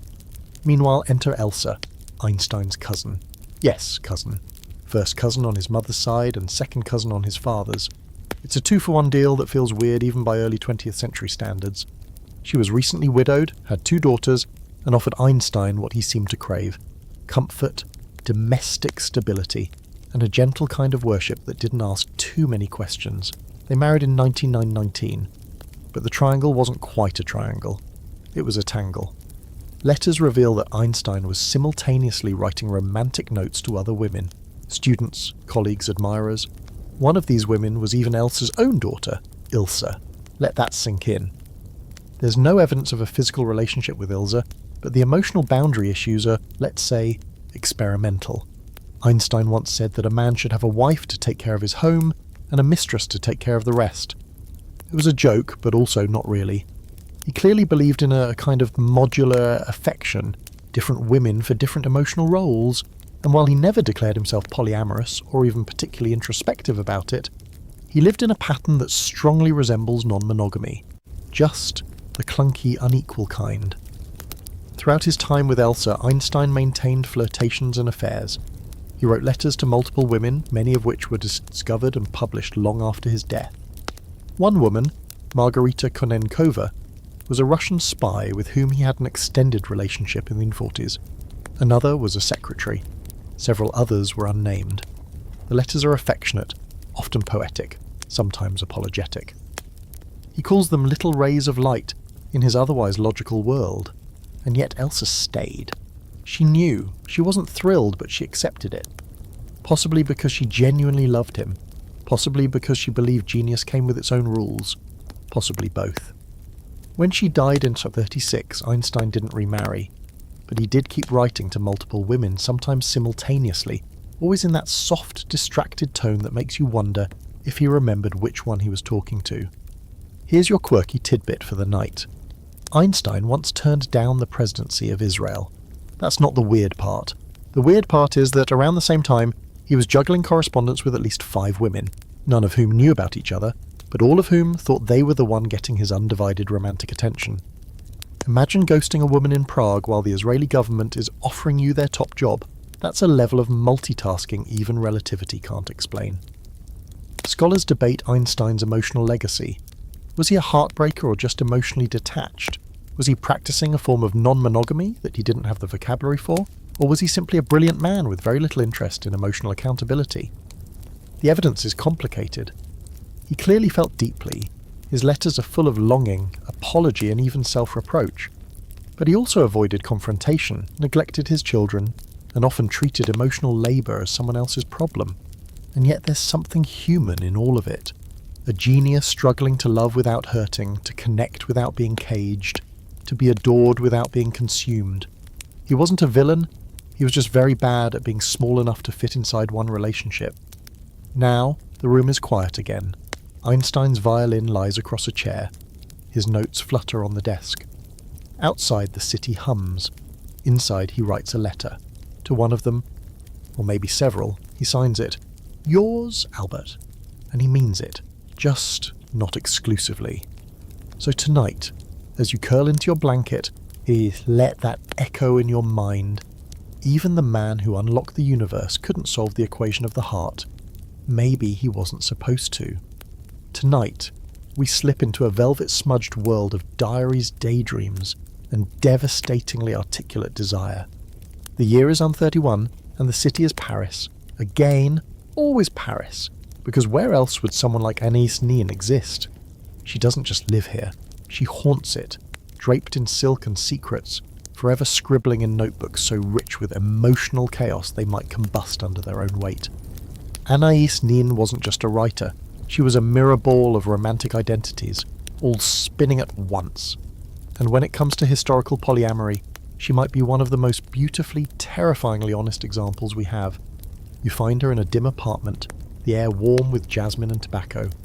There's music playing softly, a scratchy record, a piano in another room, something slow and sad and too French to name. Anaïs is at her desk, writing in her diary. She will write in this diary for decades, pages and pages and pages, chronicling her inner life with a rawness that borders on surgical. And in these pages, you'll find a relationship map so dense it makes Byron look like an introvert. Her most famous entanglement, that would be Henry Miller, the gritty, sensual American author who wrote like he was trying to bite through the page. They met in Paris in the 1930s, and from their very first conversation it was game over. They were magnetic, verbally, sexually, intellectually feral with each other. Anaïs loved Henry's wife too, June Miller, a haunted beauty with her own gravitational pull. For a time, they formed a strange, trembling triangle, sometimes connected, sometimes uneven, always teetering on the edge of collapse. Anaïs didn't stop there. She had affairs with psychoanalysts, dancers, actors, writers, men and women often simultaneously, often without telling them about each other. She believed in love as a multiplicity, not a possession. In her own words, "I reserve the right to love many different people at once, and to change my prince often." She didn't dabble in polyamory, she canonized it. One of the more eyebrow-raising episodes in her life was her dual marriage. Yes, dual, as in bigamy. In mid-47 she married Rupert Pole, a much younger man without ever legally divorcing her first husband, Hugh Geeler. She kept both relationships going for years, maintaining separate lives on opposite coasts. Hugh lived in New York, Rupert in Los Angeles. She juggled her time, her lies, and her loyalties with the precision of a woman balancing on a tightrope woven from silk and denial. When the IRS eventually discovered the double marriage, she dissolved the second one to avoid legal issues, but emotionally? Both men stayed in her life until her death. In fact, they both attended her funeral, because of course they did. You're probably wondering, how did she pull this off? And the answer is, well, barely. She suffered for it, loved too deeply, sometimes destructively. She hurt people, she lied, but she also told the truth in her way. Through her writing, her reflections, her endless self-analysis. She wasn't hiding so much as narrating. Her lovers often became characters. Her betrayals became metaphors. Her guilt, her longing, her joy, it's all there, mapped out in ink and vulnerability. Me and those diaries. They're a polyamorous epic, thousands of pages long. They include confessions, fantasies, emotional self-flagellation, and some of the most eloquent descriptions of simultaneous love you'll ever read. She describes being in bed with one lover while thinking of another. She writes about the dissonance of love divided, not reduced. About the agony of having to choose, and the refusal to do so. One of the most poignant entries describes the sensation of sleeping beside one man, while dreaming of another's voice. Not out of dissatisfaction, but because in her heart, there was room for both. Room? Yes, but not always peace. Her life was a balancing act between desire and destruction, and she knew it. A quirky fact to tuck under your pillow tonight. Anaïs once helped finance the publication of Tropic of Cancer, Henry Miller's most infamous novel, using money from her husband. Yes, she used the resources of one lover to boost the career of another. The ultimate polyamorous Patreon model, with zero remorse. Or maybe with a lot of remorse, depending on the page of the diary. Critics have long debated whether Anaïs Nin's love life was empowering or selfish, pioneering or chaotic. Was she a feminist icon breaking through sexual norms, or a narcissist cloaking infidelity and philosophy? The answer, unhelpfully, is probably yes to all of it. She lived in emotional extremes. She loved everyone too much and not enough, a paradox that pulsed in every sentence she wrote. And yet, reading her words, it's hard not to feel seen. She wrestled with jealousy, with guilt, with the ache of being split across lives and lovers. She didn't claim polyamory was easy. She just insisted it was real, and beautiful, and possible, even if it left bruises. Now, it's late. The city outside is asleep. But inside this room, Anaïs is still awake. She's writing in bed, the lamp casting gold on her bare shoulder, her pen moving like it's remembering something her body forgot to tell her. You sit quietly in the corner, watching, and for a moment you understand. She wasn't trying to justify herself, she was just trying to capture it. All of it. Every tangled thread of the heart. Because in the end, Anaïs Nin didn't offer a model of perfect love. She offered the raw blueprint of what happens when you refuse to love in halves. Tonight we find ourselves leaning into the cool blue shadows of post-war Paris, where the wine is cheap, the cigarette's eternal, and the conversations are always one cigarette too long. You're in a cafe now, the kind with bentwood chairs, bad lighting, and a menu that hasn't changed since the war ended. In the corner, two intellectuals are holding court. He wears a rumpled suit and the thick glasses. She wears red lipstick and looks like she hasn't blinked in 20 minutes. They are Jean-Paul Sartre and Simone de Beauvoir, and if you've ever described a relationship as complicated, congratulations, you're in their philosophical orbit now. Sartre and Beauvoir weren't just thinkers, they were idea machines. They wrote existentialism into the bones of modern literature. They questioned everything, meaning, morality, the point of getting out of bed, and they did it all while conducting one of the most famous, controversial, and emotionally volcanic open relationships in modern history. If polyamory had a patron saint of neurosis and a patron saint of radical autonomy, it would be these two. Their pact, as they called it, was made early. They would be everything to each other, intellectual partners, primary companions, mutual editors, co-conspirators. But they would not be exclusive. We are bound by an essential love, Beauvoir explained, but contingent loves are free to come and go. Sartre called it a necessary love versus contingent loves, which sounds like it came from a spreadsheet, but was really just their very French way of saying we're soulmates who sleep around. And sleep around they did, with students, with friends, with the same people sometimes. Sartre had a revolving door of lovers, many of them much younger women, often his students. He would seduce them, involve them in his writing, and then discuss the relationships with Beauvoir in long, self-analytical letters. Sometimes they both fell in love with the same person. Sometimes that person became collateral damage in their emotional experiment. Beauvoir, for her part, had her own lovers, both men and women. Some of her most intense relationships were with younger women, often beginning as mentorships and developing into romantic or sexual connections. Like Sartre, she believed in radical freedom, but she also craved deep emotional bonds. She was not casual. She fell hard, she ached, and wrote about it with brutal honesty in her memoirs. One of her longest relationships outside Sartre was with Nelson Algren, an American writer she met on a trip to the US. They were genuinely in love, despite the Atlantic Ocean and their wildly different worldviews. She called him her rooted man, the contrast to Sartre's cerebral cloud. Algren was deeply uncomfortable with Beauvoir's polyamorous philosophy and her refusal to leave Sartre, but she never wavered. She told Algren she loved him, deeply, but not more than she loved her freedom, or her pact. And therein lies the strange brilliance of it all. Sartre and Beauvoir hurt people, each other included, but they never pretended otherwise. They knew this wasn't an easy way to live. They didn't market their relationship as ideal. They examined it, dissected it, wrestled with its failures and its contradictions in real time, and then, like good existentialists, they shrugged and lit another cigarette. A quirky fact for tonight. Sartre once kept a chart of all his romantic partners, complete with notes on emotional proximity and sexual frequency. It wasn't hidden. He showed it to Beauvoir. It was like a love resume written by someone who spent too much time reading Kant and not enough time practicing boundaries. Their critics are loud and not unjustified. Many of their lovers were younger and more vulnerable. Some were exploited emotionally, if not intellectually. Power dynamics were often ignored in favour of philosophical abstraction. The entire structure of their relationship, while groundbreaking in concept, could be exhausting, especially for the people who entered their orbit unaware that they were stepping into an emotional petri dish. And yet, the core of what they created, the pact itself, was something rare. They shared over 50 years of intellectual partnership, constant correspondence, mutual editing, emotional confessions, and the kind of intertwined lives that most couples only dream of.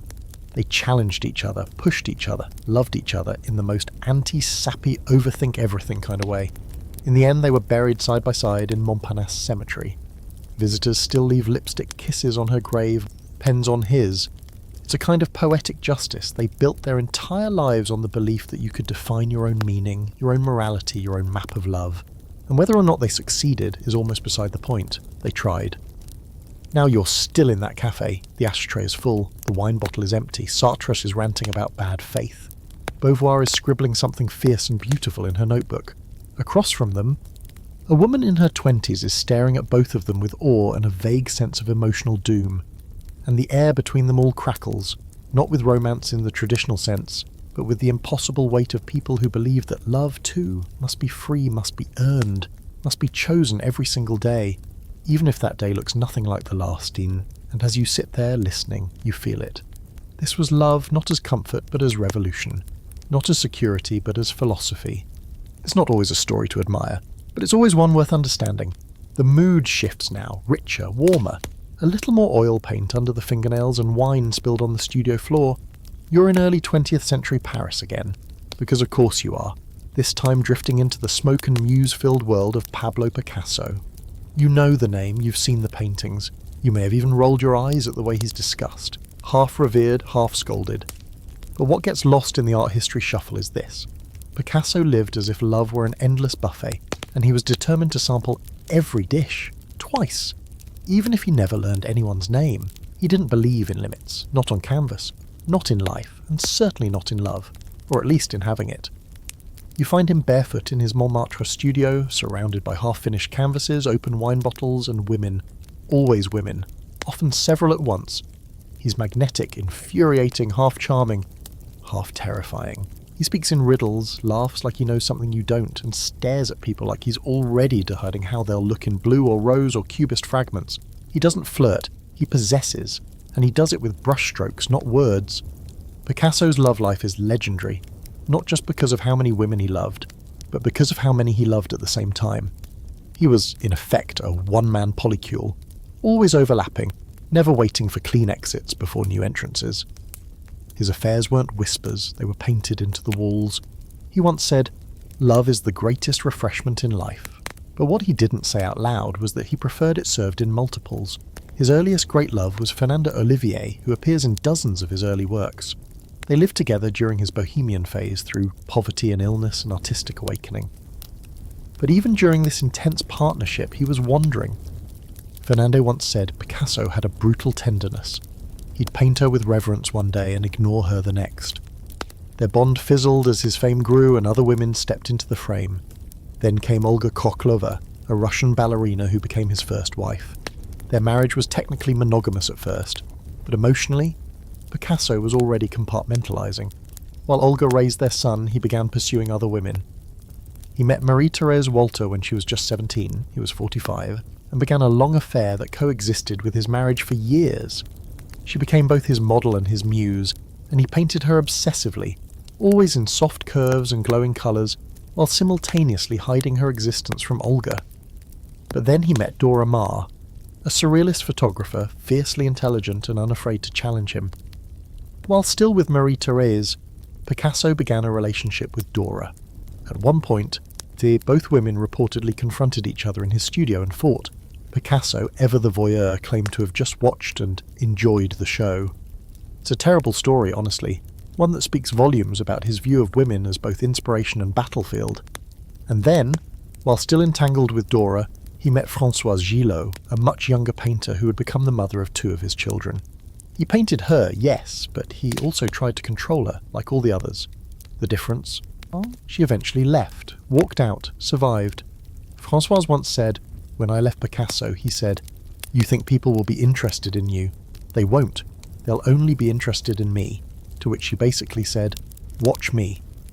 She went on to publish a best-selling memoir, Life with Picasso, and built her own career. She lived to 101, and yet, despite all of this, despite the possessiveness, the emotional manipulation, the grief Picasso left behind him like ash, his relationships were undeniably polyamorous in structure, overlapping, emotionally intense, creatively enmeshed, and often knowingly shared. He didn't practice ethical non-monogamy, he practiced Picasso-style non-monogamy, chaotic, passionate, and mostly unreciprocated. But his lovers knew about each other. They often met, sometimes even formed their own friendships or alliances in the space he left between them. A fringe fact, Picasso kept a kind of coded emotional calendar, tracking his creative highs and lows alongside his romantic escapades. Some scholars have even tried to match major stylistic shifts in his work, Blue Period, Rose Period, Cubism, to the start and end of major affairs. It's not precise, but the parallels are fascinating. Heartbreak and artistic innovation, hand in hand. Critics still argue about whether Picasso loved at all or merely consumed. Some see his polyamory as a mask for cruelty. Others argue he felt deeply, too deeply, and painted as a way of holding on to what time kept ripping away. His paintings of Marie-Thérèse are full of softness. Dora's portraits, by contrast, are anguished and fractured. You can see his emotions, guilt, desire, frustration, scored into the canvas like confessions. He once said, "Every act of creation is first an act of destruction." And maybe that's how he saw love too, not as something to protect, but something to break open, to use, to transform. Tonight, the studio is quiet. Canvases lean in the shadows. A cat brushes against your leg. Picasso is sketching by candlelight. There are photos of several women pinned to the wall behind him, some recent, some faded, some torn. He's humming, not a love song, something slower, sadder, maybe even apologetic. You sit and watch him work, and you wonder, did he ever regret it?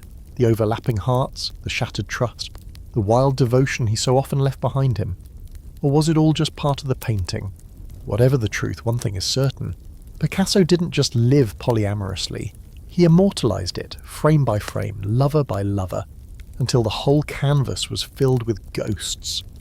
The mood tonight is gold-tinted, jazz-soaked, and ever so slightly unstable, like a martini on a spinning record. We're in the 1920s now, deep in the throbbing heart of the jazz age, where champagne is a lifestyle. Everyone's quoting Fitzgerald, and no one's quite sure whether they're in love or just very tired. But as you step into the haze of cigarette smoke and piano keys, you notice 2 figures at the centre of the chaos, always orbiting, always exploding, Zelda and F. Scott Fitzgerald. The literary it couple of the Roaring Twenties, glamorous, tragic, and deeply chaotically entangled in what might be one of the most emotionally volatile examples of open love in modern literary history. At first glance, their story looks like something out of a movie. He's the brilliant writer with a talent for sentences and self-destruction. She's the dazzling southern belle who could outdance, outdrink, and outshine anyone in a 5-block radius. They meet, fall in love with terrifying speed, and marry in a whirlwind of confetti and creditors. But what happens next is not a fairy tale. It's more like a slow-motion car crash narrated by Virginia Woolf and scored by a slightly out-of-tune jazz band. You're in a hotel room now, somewhere in Paris or New York or on the Riviera, because they moved constantly, chased parties like they were allergic to silence.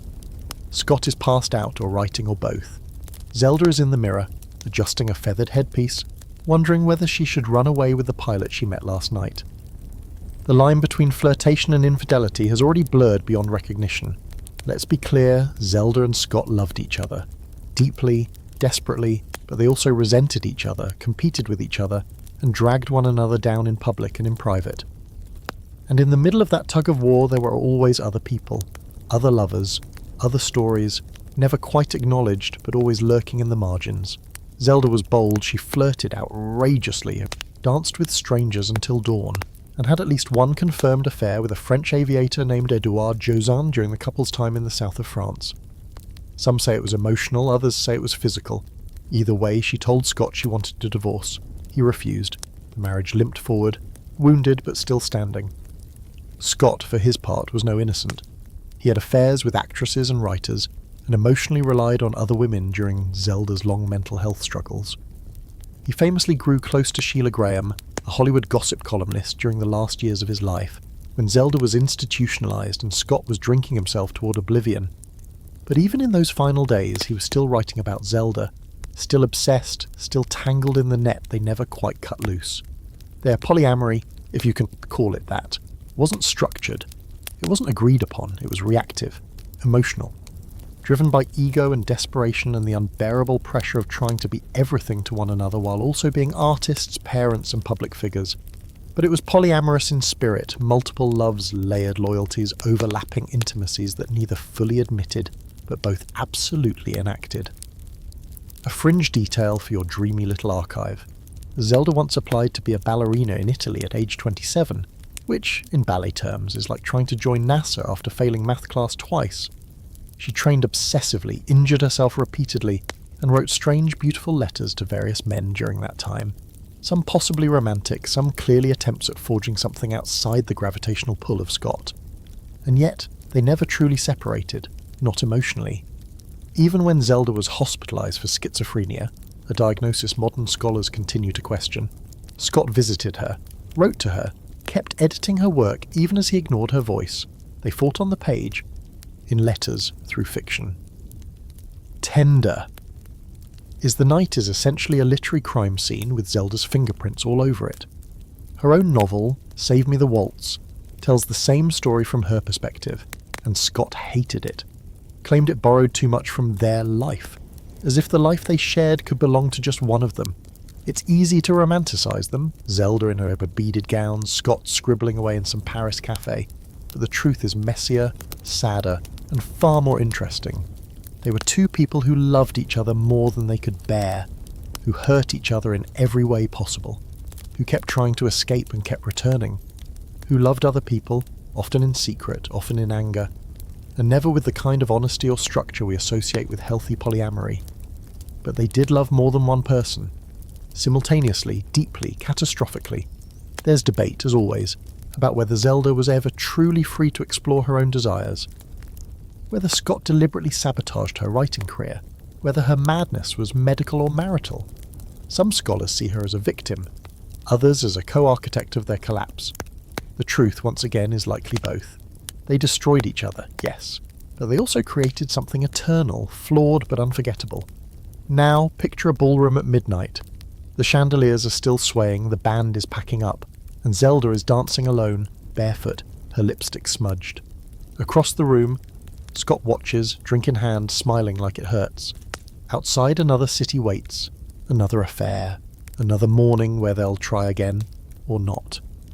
Tonight they are ghosts, glimmering, glitter-dusted ghosts who remind you that loving more than one person doesn't always look like peace. Sometimes it looks like art, sometimes it looks like ash, but either way it leaves a mark. The tempo slows tonight, shifting from the smoky, shattered jazz of the Fitzgeralds to something colder, cleaner, and much more ideological. We're stepping into the tailored world of Ayn Rand now. Sharp lines, sharper cheekbones, and a brain that runs on logic, manifestos, and a curious brand of emotionally intellectual fire. Whatever image you have of Rand, philosopher of objectivism, queen of capitalistic stoicism, woman who definitely cut her own bangs in a mirror while quoting Aristotle, it probably doesn't include her unconventional love life. But here's the twist. Beneath the steely philosophy and page-long speeches about rational self-interest was a romantic arrangement so unusual, so emotionally convoluted, that it could have come straight out of a Russian novel, which of course is exactly where she started. You're in a mid-century New York apartment, minimal and slightly severe. Ayn sits in a high-back chair, cigarette in one hand, eyes burning with conviction. Across from her sits Frank O'Connor, her husband of over 50 years, actor, painter, and human question mark. They were married in 1929, and he stayed by her side for the rest of his life, but their marriage was far from traditional. Enter Nathaniel Brandon, a young psychology student who met Rand when he was just 19. He adored her work, worshipped her mind, and soon became her intellectual protégé. Within a few years, he became something else entirely. Rand, in her 50s at the time, approached the situation with the same logical precision she applied to all things. She and Brandon, decades younger, began a romantic and sexual relationship. But instead of sneaking around or pretending it didn't exist, Rand did the most objectivist thing imaginable. She called a meeting, literally. She sat down with Brandon and his wife Barbara and explained that the relationship would proceed with everyone's rational consent. Barbara, herself devoted to Rand and her philosophy, agreed. Frank, who never seemed particularly confrontational, also accepted the arrangement. Sort of. It wasn't polyamory in the way you might define it today, more like a philosophical open marriage with a 4-person cast, strict narrative rules, and a whole lot of passive-aggressive emotional footnotes. Rand believed that love, like everything else, should be earned. That attraction was based on shared values, not hormones. So when she fell for Brandon, it wasn't about lust, it was about intellect. Brains first, bodies second. The Atlas shrugged away, but here's where it gets juicy. The arrangement lasted for years. Brandon ran the Nathaniel Brandon Institute, a kind of objectivist school that promoted Rand's philosophy across the country. He was the anointed heir, the future torchbearer, but over time he began drifting, emotionally, physically. Nay. He had an affair with someone else and didn't tell Rand. When she found out, it was not pretty. Rand excommunicated him from the objectivist movement with all the subtlety of a thunderclap, publicly, in writing. She wrote a scathing open letter, cut ties with both Nathaniel and Barbara, and basically told her entire ideological following to consider them persona non grata, which, given her influence at the time, was like getting cancelled on every intellectual platform simultaneously. It was in many ways the messiest poly breakup ever footnoted. But the real fascination isn't the scandal. It's the structure. Rand tried to make love into a system, a logical, cyclable, ethically consistent machine. She thought you could build an emotional blueprint just like a skyscraper. And when it failed, she was furious. Not because love was lost, but because the system broke down. The betrayal to her was epistemological. There's a fringe detail here that's almost too poetic. Rand reportedly kept an hourglass on her desk while writing. When she flipped it, no one was allowed to speak until the last grain fell. It's easy to imagine that same hourglass ticking through her relationships, beautiful, rigid, quietly suffocating. Her marriage to Frank lasted through it all, but not without cracks. He grew distant, drank more, retreated into painting. She rarely mentioned him in the public, but she remained loyal to the end. He died in 1979, and Rand followed just a few years later. No dramatic declarations, no romantic rebound. Just the quiet collapse of a complicated, logic-laced love story. So was Rand polyamorous? Technically, yes. She structured her life to allow multiple romantic bonds. She sought emotional honesty, transparency, and autonomy. She believed that great minds could share great love, even when tangled. But her version of polyamory was also deeply hierarchical. She demanded loyalty, ideological alignment, and control. And when those were broken, she didn't adapt. She cut you out like a corrupted paragraph. Scholars are still unpacking the whole saga. Some say it was a brave experiment in radical transparency, others call it emotional authoritarianism. but the truth once again lives in the in-between. Rand tried to love rationally. She believed you could organise passion the way you organise arguments, and when it failed, it shook her to her core. Now it's late. The apartment is quiet. Ayn sits alone at her desk, staring at a manuscript, not moving.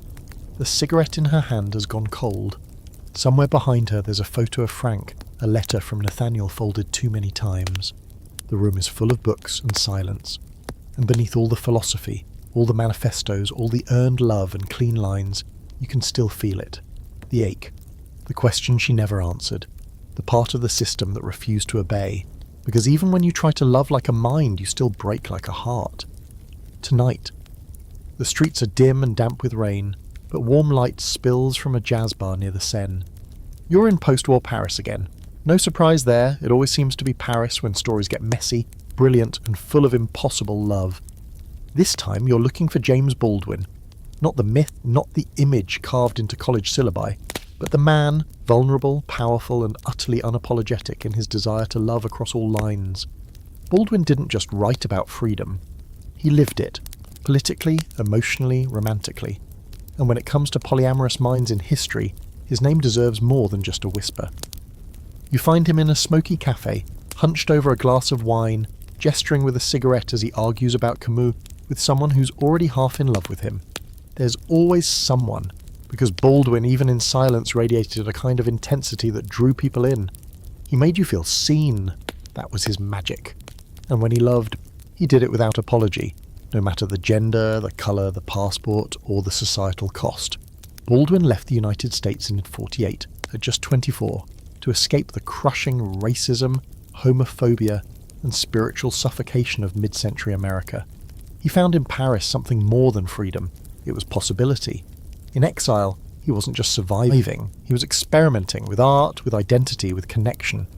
And in the dim rooms of Parisian apartments and left-bank cafes, he built a life that rejected labels, that included lovers who didn't look alike, think alike, or speak the same language.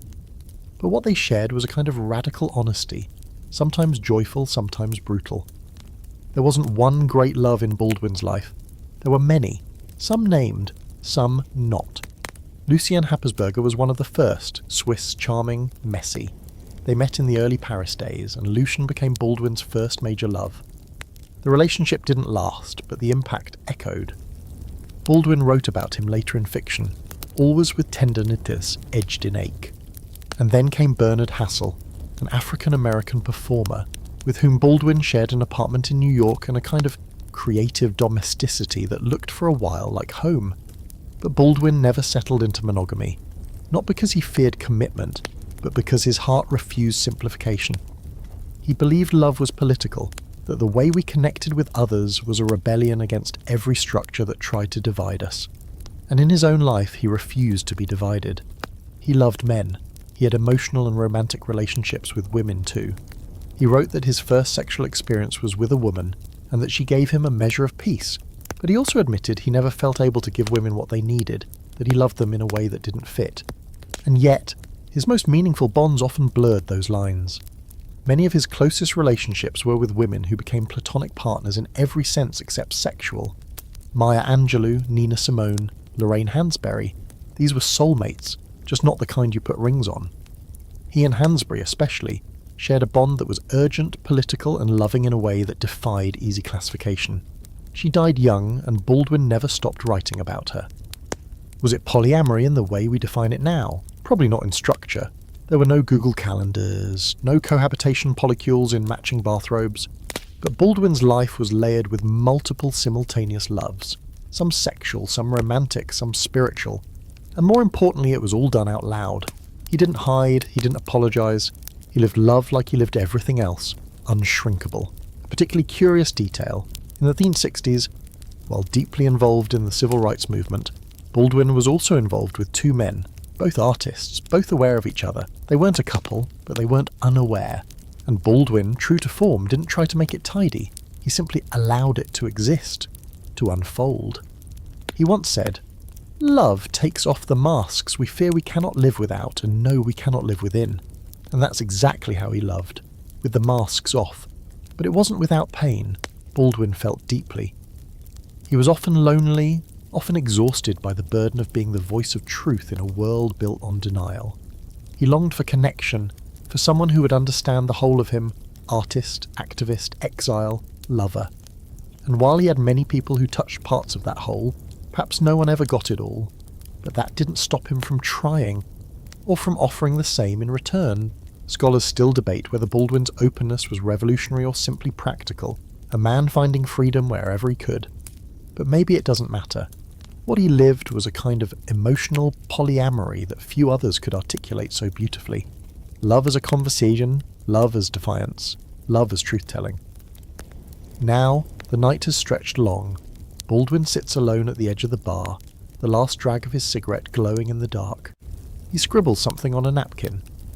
A line for a novel or a letter to someone who may or may not know how deeply they were loved. Outside, Paris keeps raining. Inside, the quiet hum of a life lived without borders continues. And as you watch him, you understand he didn't need to name it, didn't need to explain. He simply lived love the way it came, wide, deep, and too big to fit into one person.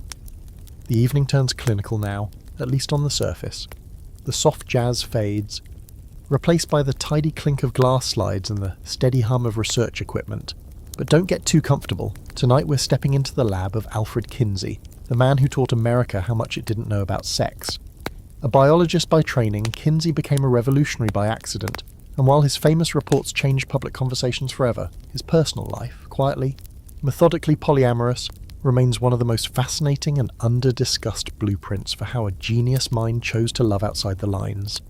You're in mid-century Indiana now, walking the corridors of a modest book-lined home that doubles as a research space.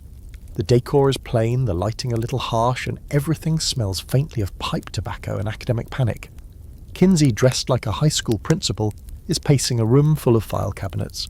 His tie is crooked, but his questions are razor sharp. What do people actually do in bed? Why does no one talk about it honestly? And, most intriguingly, why should sexual behaviour be governed by rules that no one seems to follow? You've heard of the Kinsey scale, his famous 0 to 6 measurement of sexual orientation, suggesting that human sexuality exists on a fluid spectrum. But what most textbooks skip over is this. Kinsey didn't just study openness, he lived it, and not secretly either. His marriage to Clara Mac Macmillan was public, enduring, and far from conventional. From the beginning, their bond was rooted in mutual respect and freedom. They weren't just spouses, they were partners in a sexual revolution. Literally. Kinsey and Mac practiced what many would now call consensual non-monogamy. They had outside partners, and not just privately. Some of these relationships happened within the research team, blurring the lines between colleague, collaborator, and lover. The Kinsey Institute became both a workplace and quietly a living experiment in ethical sexual freedom. This wasn't some dimly lit orgy situation. It was awkward, academic, rule-based, and full of note-taking. Welcome to Kinsey's version of polyamory. Love with footnote. Kinsey didn't see love or sex as sacred in the religious sense. He saw them as natural, diverse, and profoundly misunderstood. He and Mac maintained a strong emotional bond throughout their lives, but they both acknowledged that one person could not, and perhaps should not, fulfill all needs. Kinsey believed that denying sexual variation only bred secrecy and shame, so he stripped it of mystique, catalogued it, charted it, talked about it at dinner. A fringe fact for your mental nightstand. Kinsey constructed a retractable bed in his attic, literally built into the wall, that could be used for sexual experimentation. Not just by him, but by colleagues. It was a shared tool. With sign-up times. And yes, there was documentation. Welcome to the most Indiana version of a sex-positive research commune. Kinsey also had long-term romantic entanglements with men on his staff, including his assistant Clyde Martin. Mac knew. Everyone did. It wasn't a secret, it was just something they chose not to define in traditional terms. Kinsey loved Mac, he also loved Clyde, possibly others, and while emotions were acknowledged, they weren't always foregrounded. It was less you complete me and more you complement this specific aspect of my extremely complicated matrix of needs. Was it healthy? Depends on who you ask. Some staff members thrived in that environment, others found it emotionally confusing. But Kinsey's approach to polyamory was always about data, consent, and structure. There were rules, discussions, agreements, and while it wasn't warm or romantic in the traditional sense, it was honest. Scholars still debate whether Kinsey's personal choices clouded his research, or whether they enhanced it. Critics accuse him of bias, of letting his own preferences shape his data. Supporters argue the opposite, that by living in these layered arrangements, he gained insights no closed-off academic ever could. Either way, the impact is undeniable. Kinsey didn't just study desire, he normalized it, validated it, proved that the standard model of love and sex was never standard to begin with. But perhaps the most human moment in all this clinical precision came at the end of his life. Kinsey, dying of heart failure and decades of stress, reportedly asked to be surrounded by the people he loved. Not just Mac, not just Clyde, but others too, his chosen family, his constellation, the people who had helped him build a new language for love, even if they'd never dared to speak it out loud. Now you're in that attic, the room is still, the retractable bed is folded back into the wall. Kinsey's notes are stacked neatly, waiting to be filed. You sit down at the desk, flipping through a page of handwritten code numbers and curious observations. It looks like cold data. But you realise this was his way of showing care, understanding, giving people permission to be whole, because Kinsey didn't think love needed permission, just honesty, curiosity, and a willingness to record even the parts that don't fit the hypothesis. So tonight, as you dim the lights and lie back into your own data set of memories and feelings, consider this. Maybe the most radical thing Kinsey ever did wasn't publish a report. Maybe it was building a life where multiple truths could coexist, quietly and without shame. The sun's rising somewhere off-screen now, softening the shadows but not the stories as we wander into a different kind of post-war rebellion. Less trench coat and trench warfare, more beat-up notebooks, broken taboos, and bodies pressed together on apartment floors with no clocks in sight. You've stepped into the heady, unwashed, endlessly quotable world of the Beat generation. And tonight, we're focusing on one man who burned brighter and weirder than the rest. Allen Ginsberg. Poet, prophet, polyamorous chaos conductor. This isn't Paris anymore, it's New York. Specifically the Village. You smell cigarettes, spilled coffee, and just a hint of something herbal someone swears isn't illegal yet. The walls are thin, the music is loud, and in a cluttered apartment above a record store, Ginsberg is writing in long, looping lines, epic, electric, and bleeding with honesty. But tonight, you're not here for howl. You're here for the howl behind the howling, the way Ginsberg loved, wildly, plurally, without apology. Allen Ginsberg never pretended to be conventional. From the earliest days of the Beats, he was loudly, proudly queer. At a time when being out could get you arrested, institutionalized or worse. But what made Ginsberg revolutionary wasn't just who he loved, it was how he loved. Multiple people, often simultaneously, across genders, across states of consciousness. His heart was a turnstile, and he liked it that way. The love of his life was Peter Orlovsky, beautiful, volatile, bisexual, and as emotionally sunburned as any Beat could be. They met in the early 50s and stayed partners, off and on, sideways and diagonally, for over 40 years. But monogamy? That was never part of the deal. Their love was elastic. Peter had other lovers, including women. Ginsberg had other lovers, mostly men. Sometimes these lovers knew each other. Sometimes they didn't. Sometimes they all lived in the same house. This wasn't cheating. It was the arrangement. They weren't hiding it either. Their letters, poems and interviews document a relationship built on a blend of commitment and openness that was decades ahead of its time. They called themselves spiritual companions, which sounds a little woo-woo until you realise it meant emotional fidelity in the midst of sexual chaos. Ginsberg once said, "We were together from the beginning to the end despite all the distractions, which is poet speak for, we loved each other through every side quest, but that's just the start." Ginsberg also loved Neil Cassidy. Yes, the inspiration for Dean Moriarty in On the Road. Their relationship was a tangle of lust, admiration, and furious rejection. Neil was mostly straight, or said he was, but he slept with Ginsberg more than once, sometimes out of affection, sometimes out of obligation, sometimes just because the lines were already blurred and no one was paying rent anyway. Ginsberg pined for him, wrote about him, waited for letters, wrote more letters. It was unrequited and also not. Romantic and also not. It hurt and he kept coming back for more. And then there was Jack Kerouac, another beat icon with whom Ginsberg shared something undefined. There's no solid proof they were lovers, but the emotional intensity between them was definitely not casual. They argued, collaborated, flirted, and held each other up in all the ways that don't always translate into relationship, but also don't disappear, call it friendship, call it polyamorous intimacy with an existential soundtrack. What's remarkable is that Ginsberg wrote all of this down. He didn't sanitize his love life. He published it. His poems, his diaries, his lectures. He talked about sex, about jealousy, about the joy and failure of loving more than one person without imploding. He believed love wasn't linear, that it moved in orbits, that you could be faithful to the feeling even when the body wandered. He was also a champion of sexual freedom for others. He defended polyamorous arrangements long before they had that name. He supported young queer people coming out.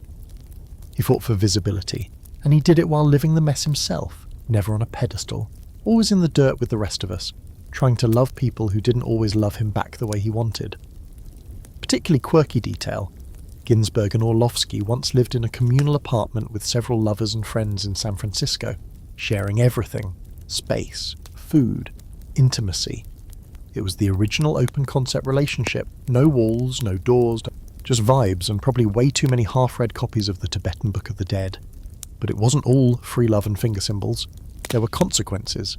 Jealousy happened, breakdowns happened, lovers got hurt. Alan struggled with depression, with the burden of being a prophet when you're also just a very tired man who can't stop falling for strangers. He sometimes overstepped. He wasn't perfect, but he kept trying to do what so few have the courage to attempt. To love honestly, broadly, and without punishing others for not fitting into neat boxes. Was Ginsberg's life a model for polyamory?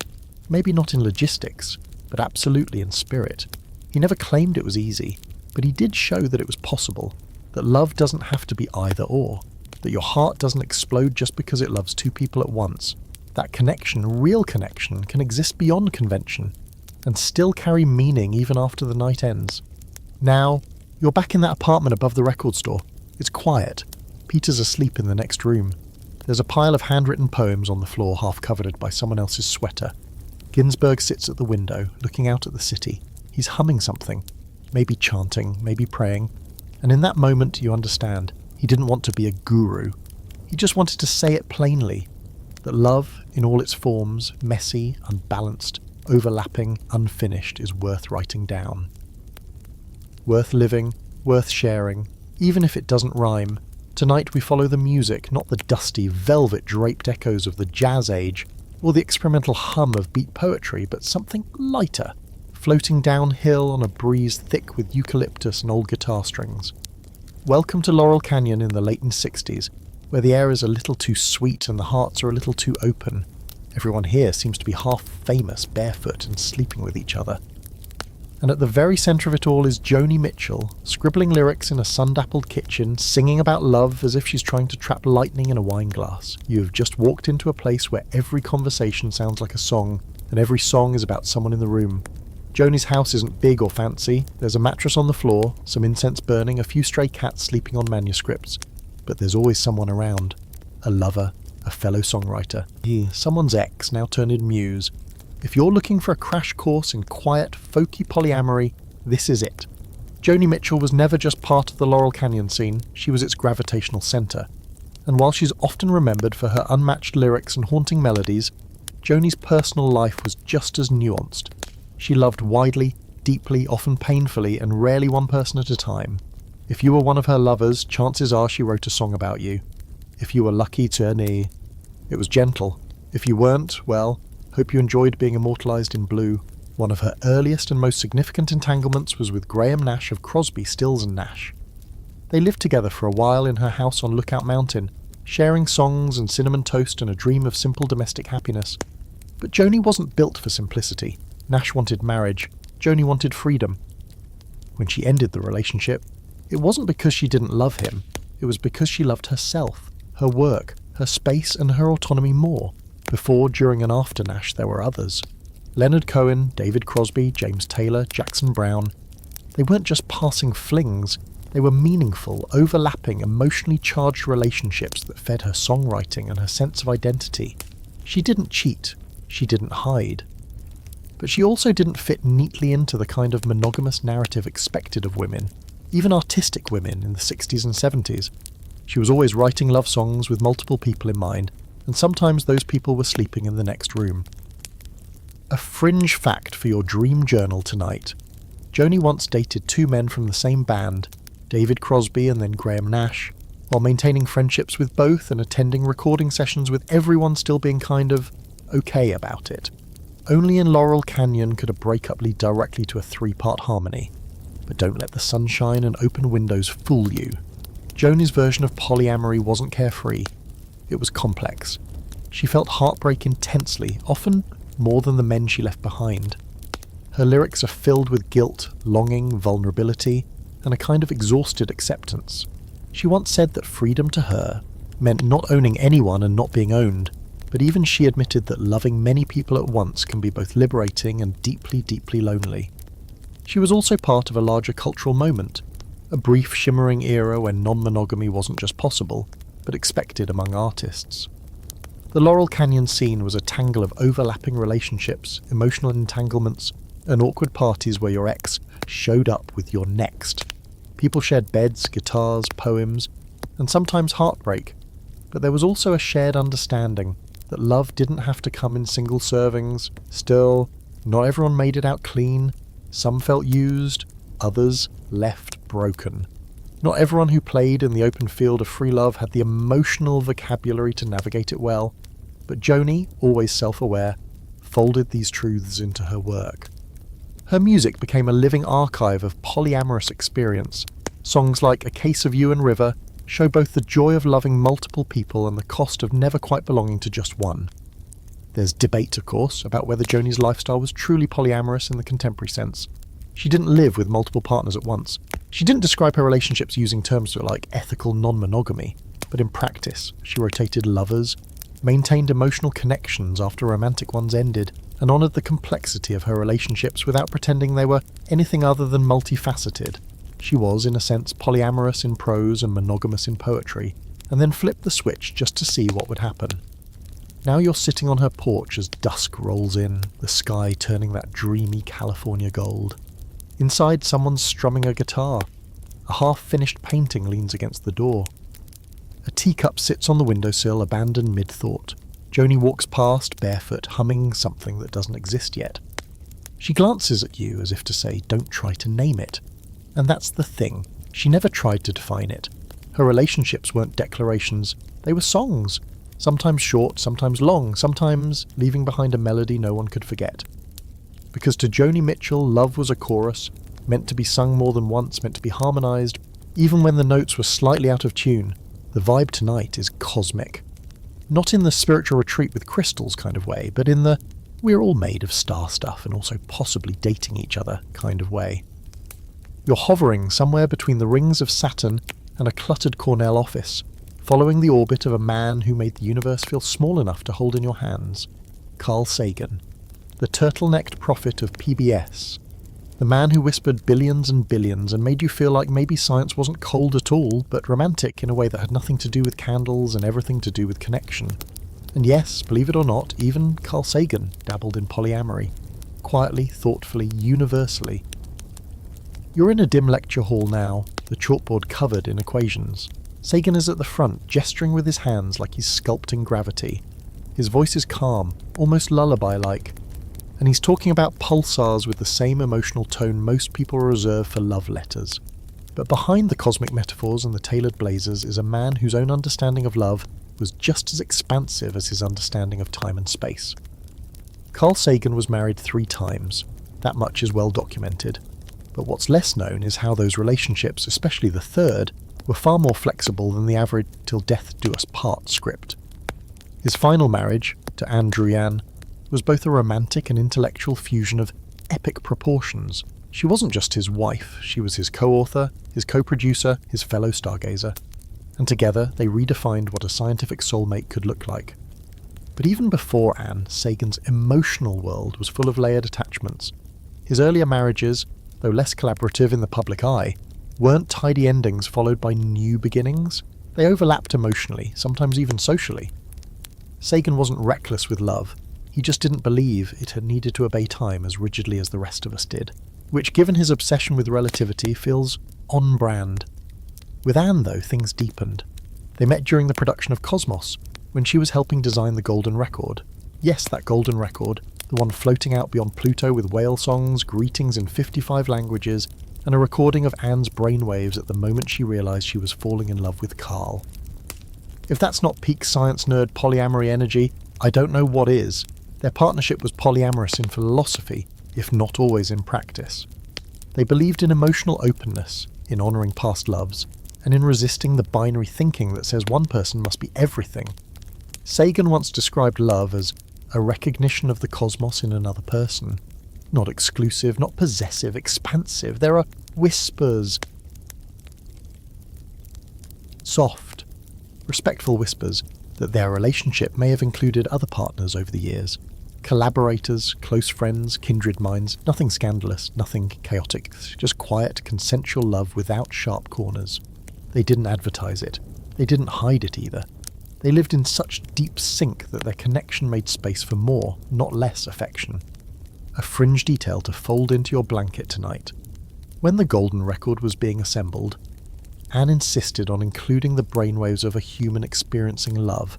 Not orgasm, not fear, but falling in love. She volunteered.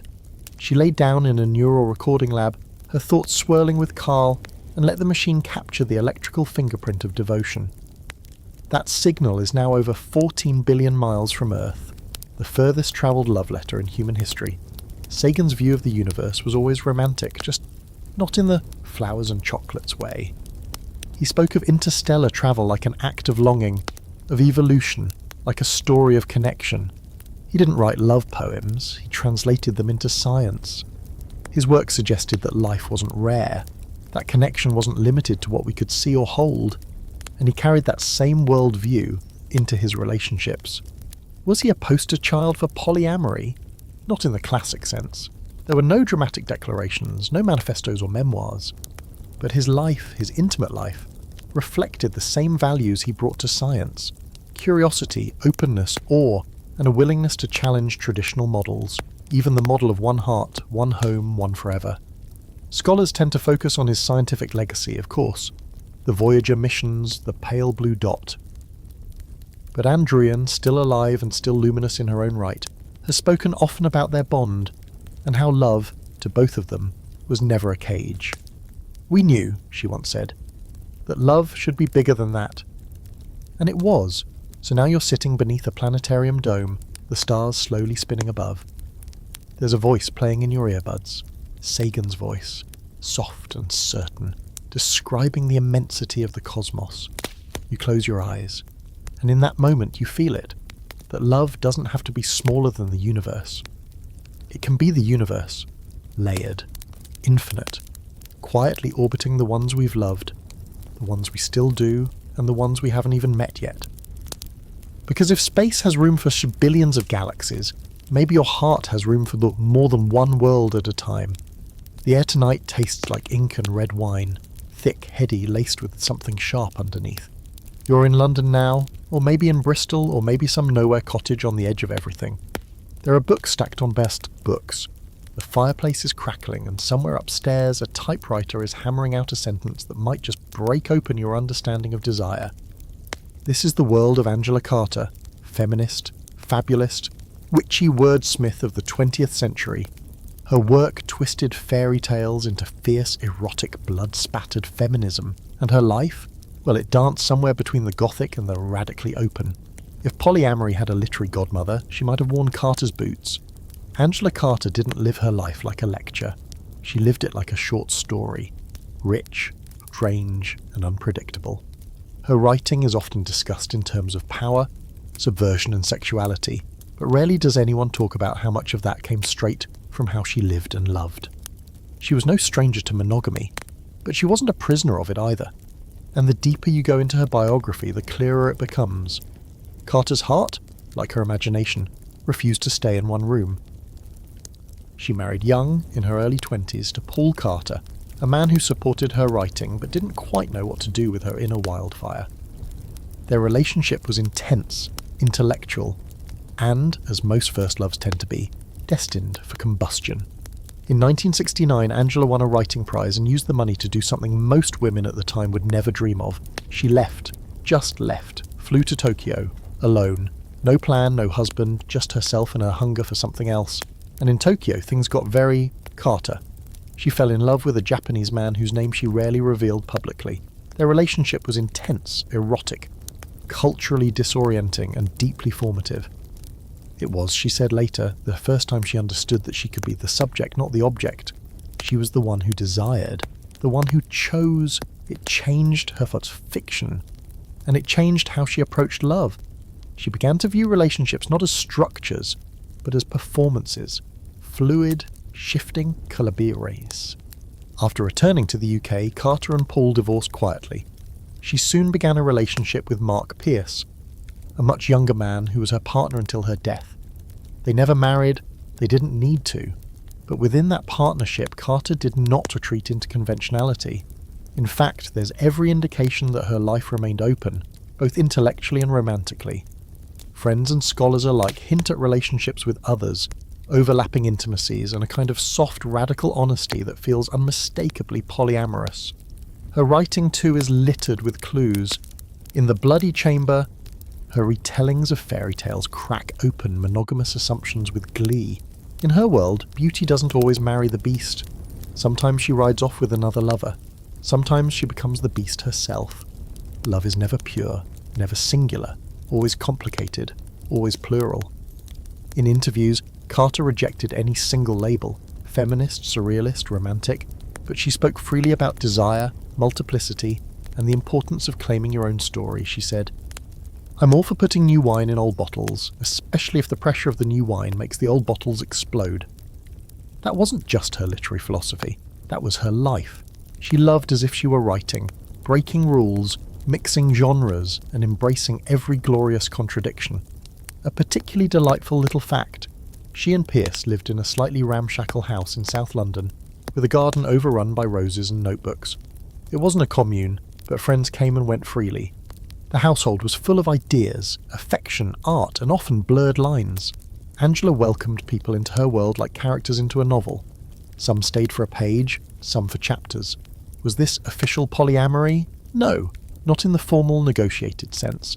But what Carter practiced and quietly modelled was a relational philosophy rooted in openness, non-ownership, and what she once called the mutuality of magic. She believed love should be enchanting, yes, but not a trap. Not a fairy tale with a single happy ending. Her stories and her life were full of alternate endings, some sad, some sexy, some unfinished. There's an ongoing scholarly debate about how autobiographical Carter's work really was. Did her protagonists reflect her own desires? Were her monstrous women and sexually fluid heroes projections of her actual relationships? It's hard to say.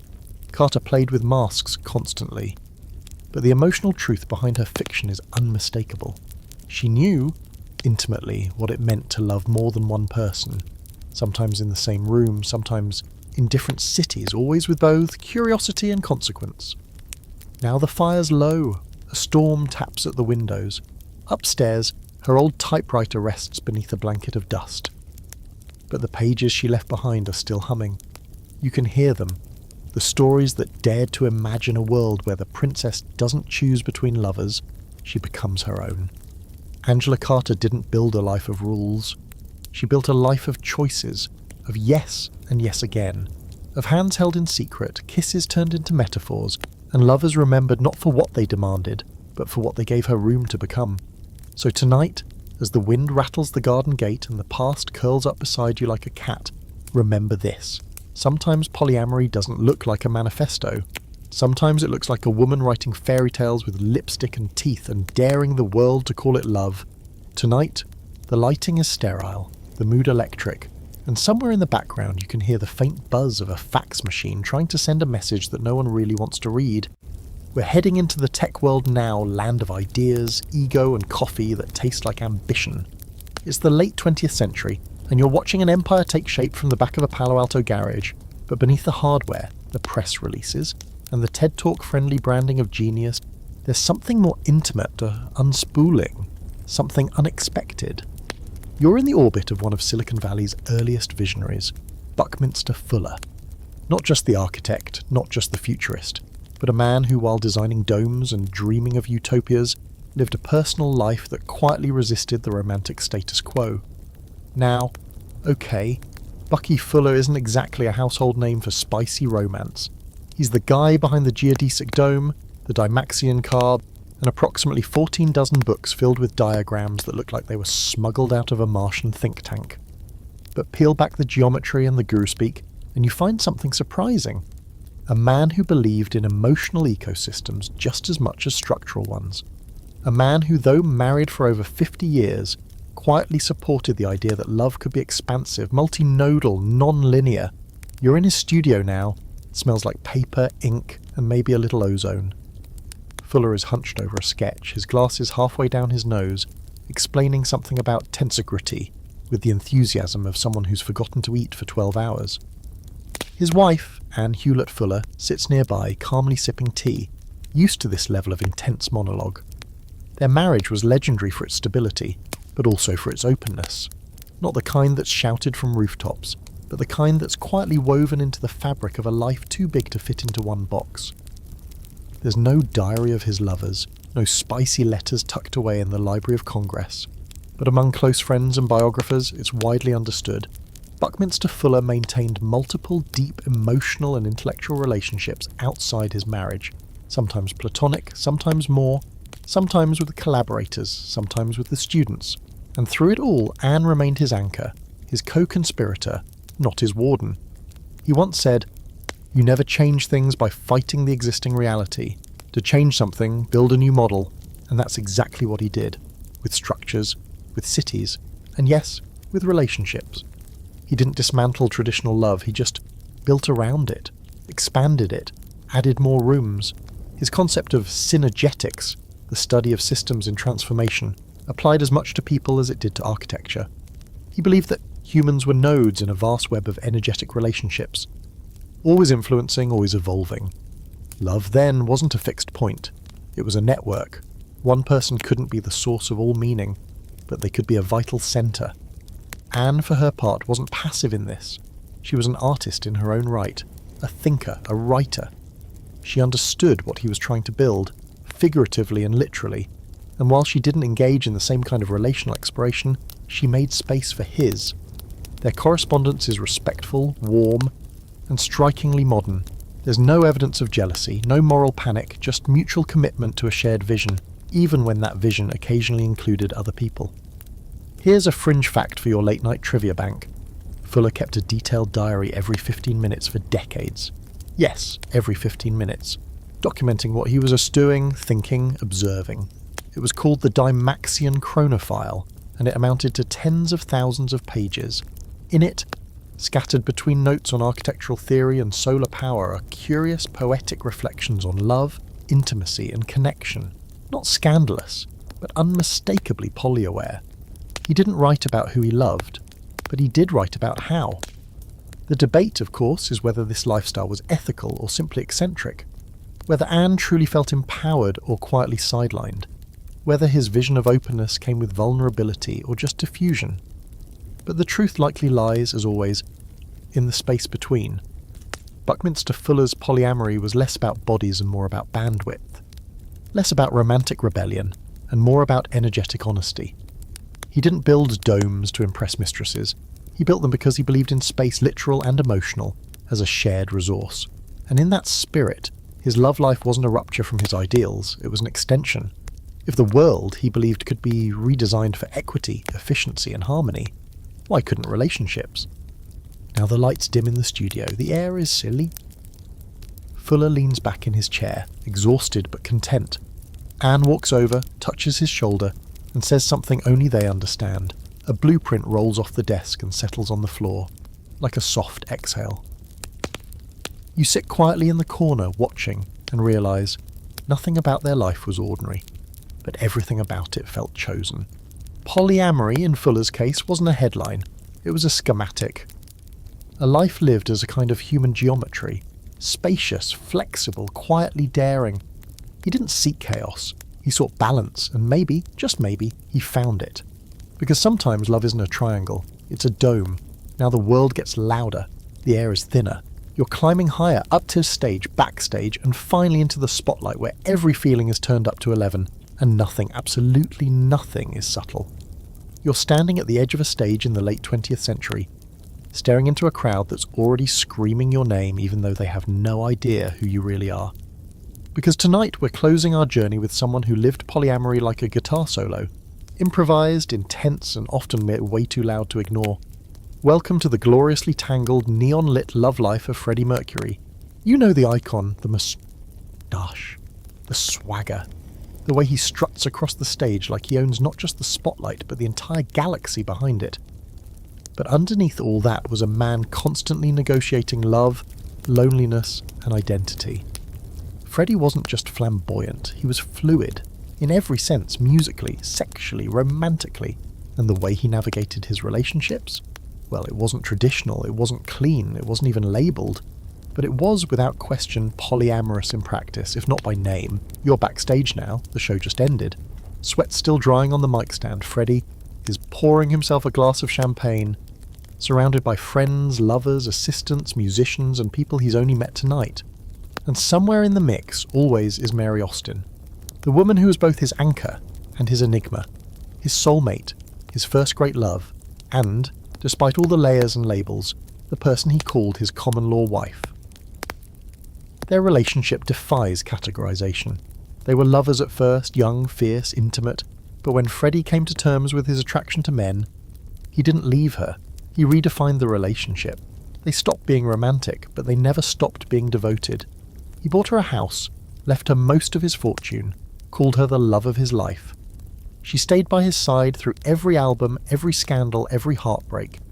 If polyamory has a patron saint of metamorphosis, it's Mary Austin, forever orbiting Freddie's universe, not at the centre, but never too far off axis. And then there were the others. Many, many others. Freddie was unapologetic about his attraction to men. He had relationships that lasted days and others that lasted years. Some were emotional, some purely physical, some were with fans, others with musicians, dancers, or people who simply understood that love, for Freddie, was expansive. He didn't close the door on affection just because someone else was already inside the house. One of his longest and most significant later-in-life relationships was with Jim Hutton, an Irish hairdresser who stayed with Freddie until the end. They lived together, loved each other, took care of each other. Jim was there when Freddie died. He wrote about it afterward with a kind of quiet, aching clarity that makes it clear. Theirs was a real relationship. Not secondary, not secret, just deeply private. Here's your quirky detail for tonight. Freddie used to throw lavish-themed parties where exes, current lovers, and platonic friends all mingled freely, dressed in everything from feather boas to full drag. At one such party, he reportedly sent a fleet of limos to pick up friends across London, instructing them to come fabulous or not at all. These events weren't just parties, they were acts of defiance, of joy, of saying, yes, I love more than one person. Yes, they're all invited. Was it messy? Of course it was. Freddie could be dramatic, jealous, impulsive. He often ran hot and cold. He ghosted some lovers and clung too tightly to others. There were times when his own need for freedom clashed violently with the needs of the people who loved him. But the overarching theme was always the same. Connection mattered, even if it didn't look like forever, even if it didn't fit into a monogamous box. The debate still rages about how openly Freddie lived. Some say he was too private, that he denied his sexuality publicly for too long.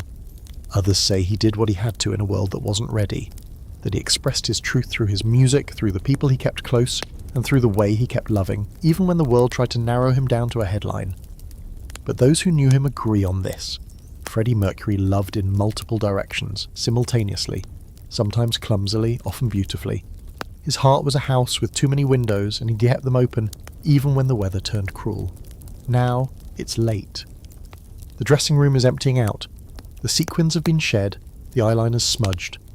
Freddie sits alone for a moment, staring into the mirror, not the performer, not the icon, just the man. Behind him, you see Mary's photo, Jim's sweater, a note from a friend, a framed lyric scrawled on the hotel stationery.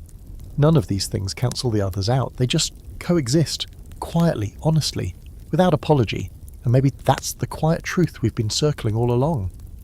that genius minds often love the same way they think, across boundaries, without blueprints, and with an urgency that doesn't ask permission. Freddie didn't wait for the world to catch up.